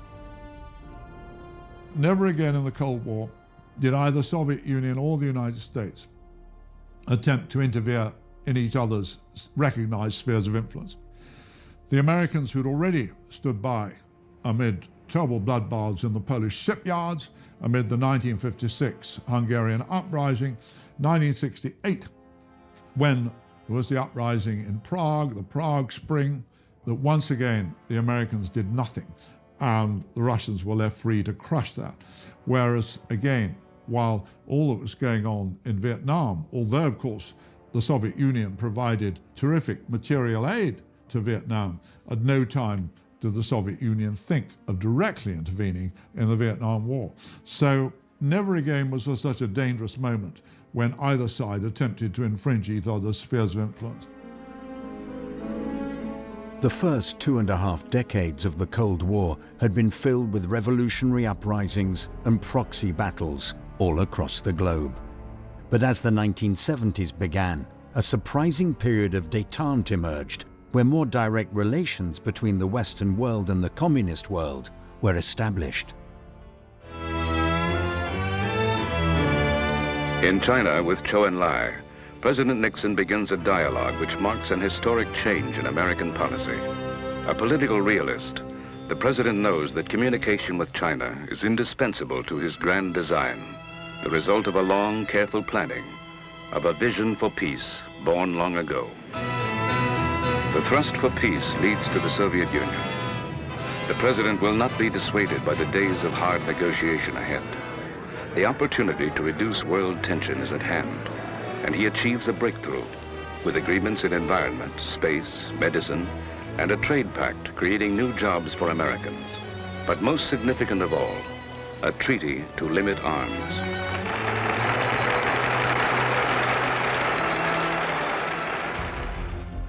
With the significant decrease in tensions in the Cold War, Leonid Brezhnev focused on the domestic challenges that faced the Soviet Union. The hallmark, I think, of Brezhnev's economic policies were the 5-year plans. He liked these 5-year plans. The early 70s saw a big increase in the consumer goods that were being produced by the Soviet Union. Something of an economic miracle took place in these years, and even the West was surprised at how the Soviet economy was performing, but it wouldn't last. The Soviet economy was too reliant on natural resources, on oil, on gas, and the whole thing would begin to stagnate. And we're soon going to enter what Gorbachev would later call the era of stagnation. So there was certainly stagnation politically in the Soviet Union under Brezhnev. Fewer and fewer freedoms were allowed, writers were censored, people self-censored themselves rather than risk getting into trouble. The economy actually was not so stagnant. It continued to grow. We think of the Brezhnev period as a period where a Soviet consumer public actually came of age. People were aware of fashion and able to choose what they wanted to buy. But overall, there was a sense that it wasn't progressing as fast as it could. And this was reinforced by the stability of the leadership, who were getting older and older and not really allowing any new blood to come in. So there was a sense that the whole thing was grinding to a slow halt. There were all sorts of holes in the system that made it possible to live under Brezhnev. So although it was stagnation, the country made no big progress in GDP or in facilities, there were loopholes. And so while the Kremlin looks unchanged, and in the eyes of the world, some people thought the Cold War was going to go on indefinitely. Some people still thought that the Soviet Union might emerge as the economic victor. So self-confidence in the West was not nearly as high as one might expect. And it is quite extraordinary that with all those expensive intelligence services in Britain, in the United States and everywhere else that the understanding of the fundamental weakness of the Soviet Union, which was getting worse and worse all the time, and that far from the danger to the Western triumph, that the gap between the economic attainments of the West and the Soviet Union is widening relentlessly. And yet none of this was understood in the West at the time. In 1979, after a long period of détente, tensions in the Cold War suddenly rose once again with the Soviet Union's invasion of Afghanistan. Brezhnev was very worried that the Soviet Union was losing its influence in the countries on the edge of its borders, and one of these was Afghanistan. The communist government of Afghanistan was under withering attack from the Afghan Mujahideen. And so Brezhnev decides to send in Soviet troops and tanks and forces to try and prop up this communist regime.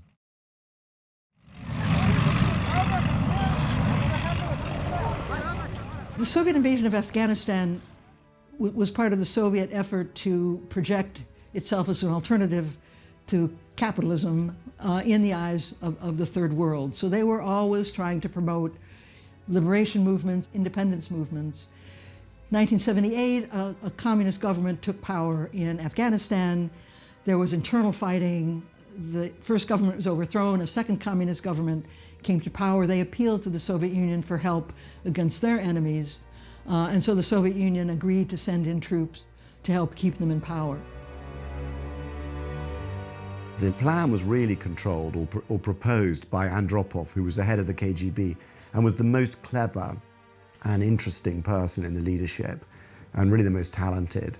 He believed it could be done easily just by chopping off the head of the leader, who was a communist who'd turned against Brezhnev's, the Kremlin's own candidate, executed him and taken power.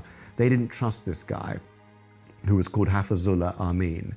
And so they began to fear that Amin would turn against them and actually embrace the Americans or the Chinese. And so, they decided to replace him. And so in the end, they sent in special forces with an army. What they didn't expect was a massive Islamicist rebellion that would be backed by the Americans. Many people compare the Soviet engagement in Afghanistan with the United States in Vietnam. They got sucked in without realizing what they were getting into, without an exit strategy. Many young Soviet men died, led rise to a movement among mothers trying to stop men from being drafted. So it severely weakened the government in the eyes of its own population. Afghanistan was one of the decisive strategic mistakes of the last phase of the Soviet Union before its collapse. And it was the same story as with a lot of American wars, that they got nowhere and they were made fools of by their own clients in Afghanistan, and their casualties were appalling. And the military bungling was fantastic. But the United States could afford its mistakes in the Cold War, and the Soviet Union couldn't. So that you had this extraordinary situation that as this terrible 10-year war went on, and there's this drain of casualties, which was desperately unpopular at home because people saw these body bags coming home. And as the Americans and the CIA, of course, who were arming the Mujahideen, the resistance movement, that the price that here was the Soviet Union already creaking and groaning and on the edge of an abyss. And you can argue that it was Afghanistan that pushed it over the edge. That was a major mistake. Russians in the 19th century knew very well, although they took over most of Central Asia and they would have liked to take over British India, that you leave Afghanistan alone. Nobody has ever successfully dealt with Afghanistan since Alexander the Great invaded it. Everyone has had to retreat. Even the Mongols couldn't stick it. The British Army in the 1840s, which just had one blind person staggering out, the rest of the army dead, was an example. And the Russians knew this. And yet, that was a major mistake to think that they could somehow take it over. 3 years into what would be a near decade-long conflict in Afghanistan, the Soviet Union would lose its longtime leader, Leonid Brezhnev.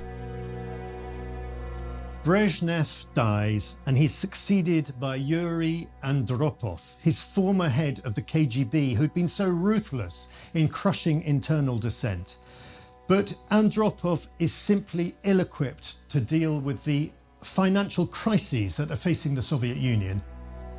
Brezhnev's successor was Andropov, who he chose himself, but he himself was already too ill from kidney failure to really do the reforms that were necessary now to make industry and the economy work, to rethink the Soviet communist system and to reinvigorate it. And he very quickly deteriorated. His successor should have been Gorbachev, who was the young and intelligent and up-and-coming younger leader, and who was a protege of Andropov.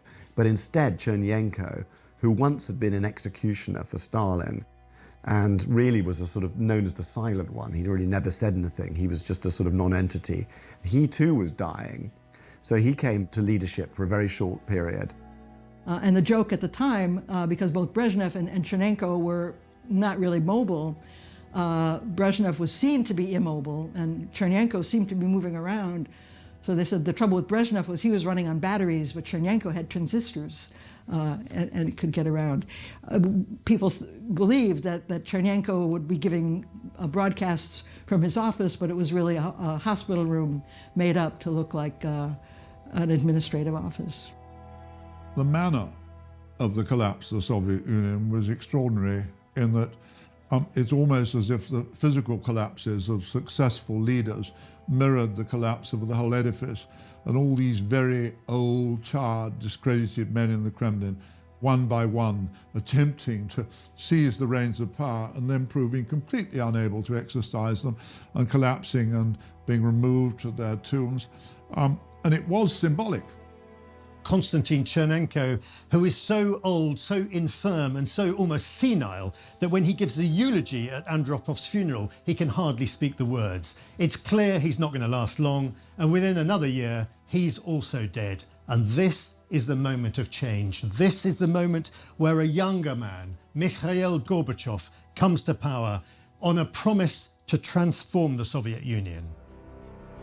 Gorbachev was an extraordinary man to have reached the summits of power in the Kremlin, that he was capable of recognizing failure, of recognizing what had gone wrong, of recognizing the need for radical change. Whereas for years, the Soviet Union had been governed by people who were still clinging desperately to the past and struggling at all costs to avoid the humiliation of public defeat. Gorbachev, of course, it comes from the Russian word gorbate, which means bent. And the Russian proverb is that only the grave will straighten the bent. So people laughed when he came in with a name like that. His idea was that as everyone was being dishonest, and even he couldn't find out the truth, you had to release the journalism, let the newspapers expose things. And he allowed complaints and scandals to be aired in newspapers and then on television and so on. So people found out more about what was actually happening in the country, and the public came round to his side when it became clear that some sort of campaign was being mounted against the corrupt and the rich.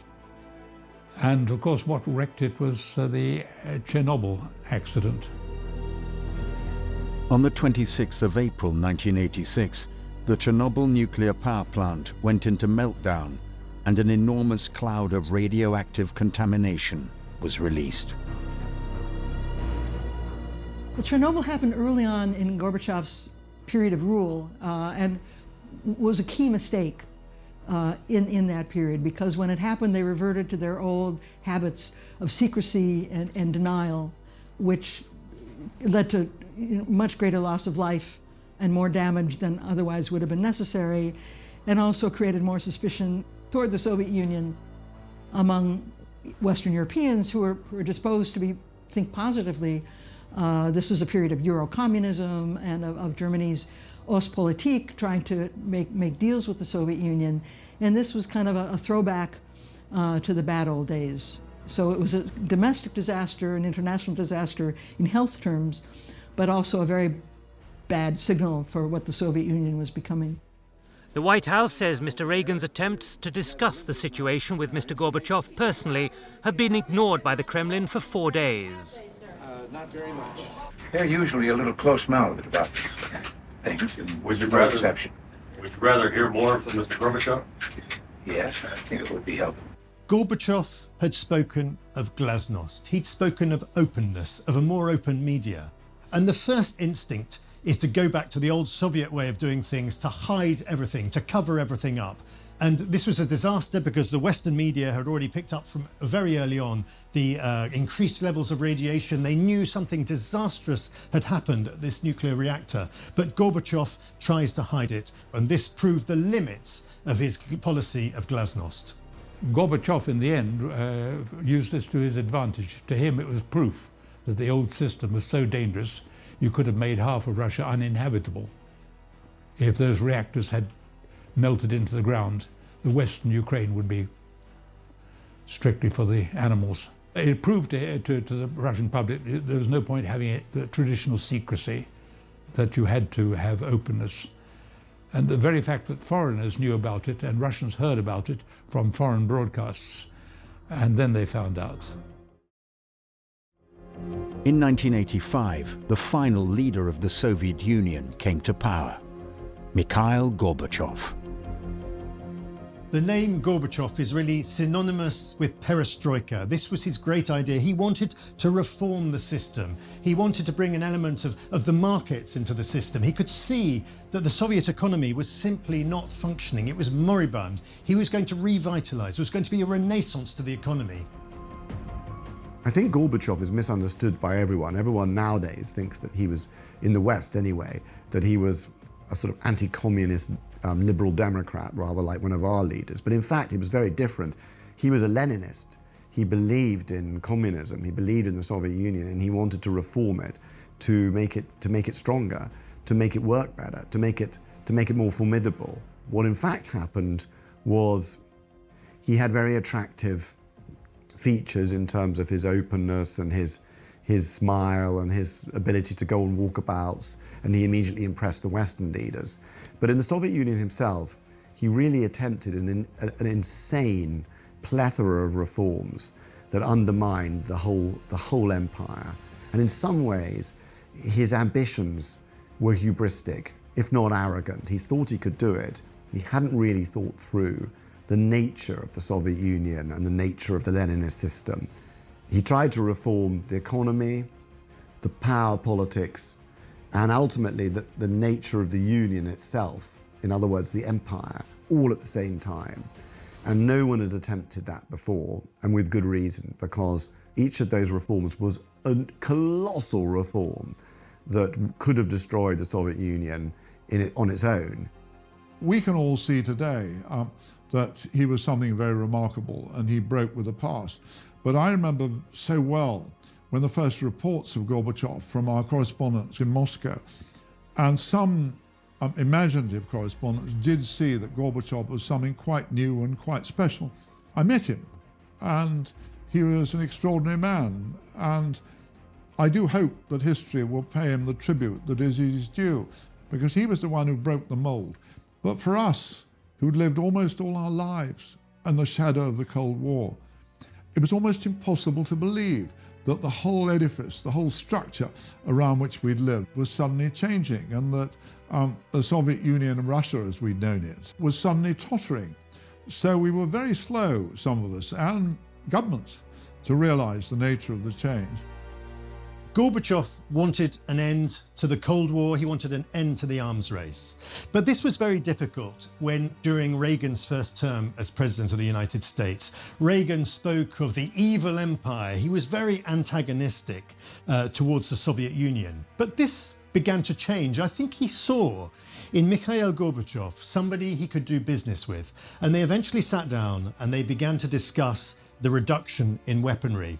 And I think really it was the personal relationship between these two men, and also with Margaret Thatcher and Gorbachev, that it was a coming together of personalities that enabled the Cold War and the arms race to come to an end.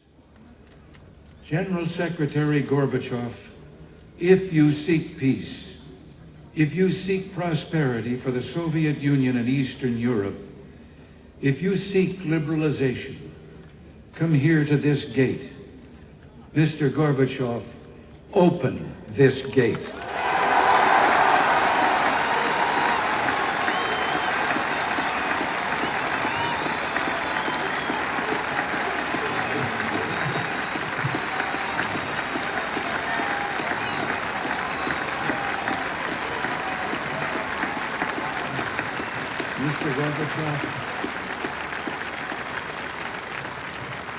Mr. Gorbachev, tear down this wall.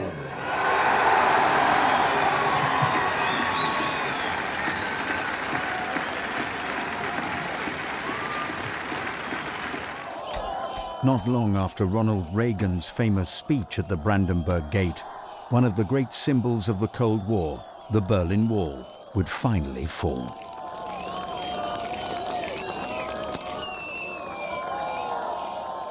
The Berlin Wall had been a success in the sense that it stopped East Germany becoming depopulated, but it hadn't made it much more prosperous. I mean, it had a limited prosperity because it produced better goods than any other East European country. But even so, the desire to get across that wall was very, very great. And in fact, when Gorbachev thought about it, he clearly realized there was no enormous advantage to the Soviet Union in having Germany divided. He perhaps made a mistake. He should have insisted that Germany be permanently neutral, never be allowed to join NATO if it was reunited. That would have reassured a lot of people. But it was a way of making Gorbachev extremely popular in Germany. But of course, he didn't realize that he had to be popular at home in Russia. And the problem with Gorbachev is always that he's been adored abroad and loathed at home. There were people within the party who opposed his reforms. They opposed it because they believed in a different kind of communism, or they opposed it because they were going to lose their positions of privilege. A lot of backsliding and a lot of opposition. So that's when he decided, 1988, to launch democratization, opening up the Communist Party to elections, hoping that a rejuvenated party would decisively defeat the old guard and provide support within the party for his policies of reform. And so, starting in 1988, there were elections for party committees. And people started to join the party in droves because suddenly the party was becoming very interesting. There, important things were being discussed. They were being discussed openly. So there was a real ferment, 1988, 1989, as a result of his democratization. But unfortunately, it awakened sentiments in Eastern Europe that suddenly the countries of Eastern Europe, particularly East Germany, Poland, Hungary, they sniffed at freedom here. And we began to get unrest, protests against the Soviet Union. And this began in Poland, where we have the first semi-free elections, and we have solidarity under the charismatic leadership of Lech Walesa with his walrus moustache, storming to victory in this election. This is a huge shock for not just for Poland and the Soviet Union, but for the whole of Eastern Europe. Suddenly, a whole new way of doing things becomes apparent. We see the first cracks in the entire Soviet system. 1989 proved to be the beginning of the end for the Soviet Union. Its forces finally left Afghanistan, and political uprisings could not be stopped either among the Warsaw Pact countries or within the Soviet Union itself. The economy completely failed.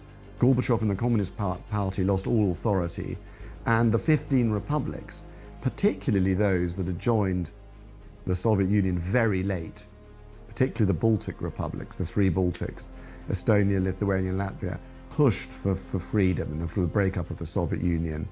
And in August of '91, there was an attempted coup effectively by his own government, from which he was only rescued by Yeltsin. And that was really the death knell of the Soviet Union and of Gorbachev.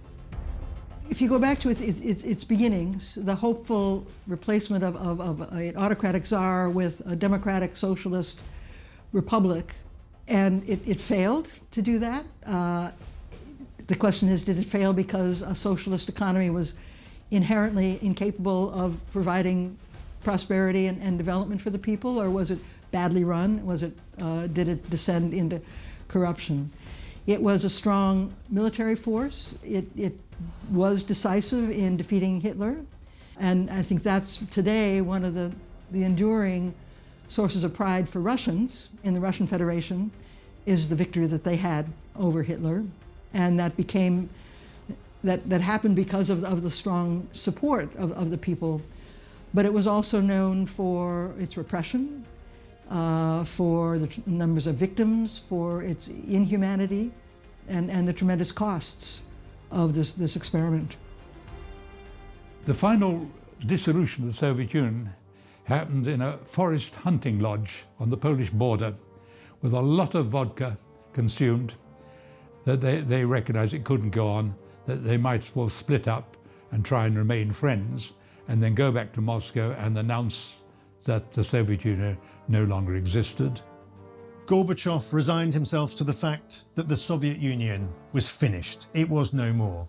On the 25th of December 1991, he resigns as Soviet president and as commander-in-chief. On the following day, the Supreme Soviet vote the Soviet Union out of existence. It will stagger on for a couple more days, but it comes to an end on the 31st of December 1991. The USSR is no more. It broke apart into its constituent parts. Latvia, Lithuania, Estonia had already voted for independence. Georgia became independent. All the 15 Union republics that had been part of the Union all went their separate ways as independent republics. The Central Asian republics probably didn't really want to be independent, but they really had no alternative because there was no Soviet Union. And so all the parts of the machine, if you like, fell to pieces at the same time, simultaneously. And Russia emerged as an independent republic, as did the other 15 republics, the constituent republics of the Soviet Union, which Lenin and Stalin had designed never to become independent, never to secede. Well, now they all became independent at the same time, and the Soviet Union was no more.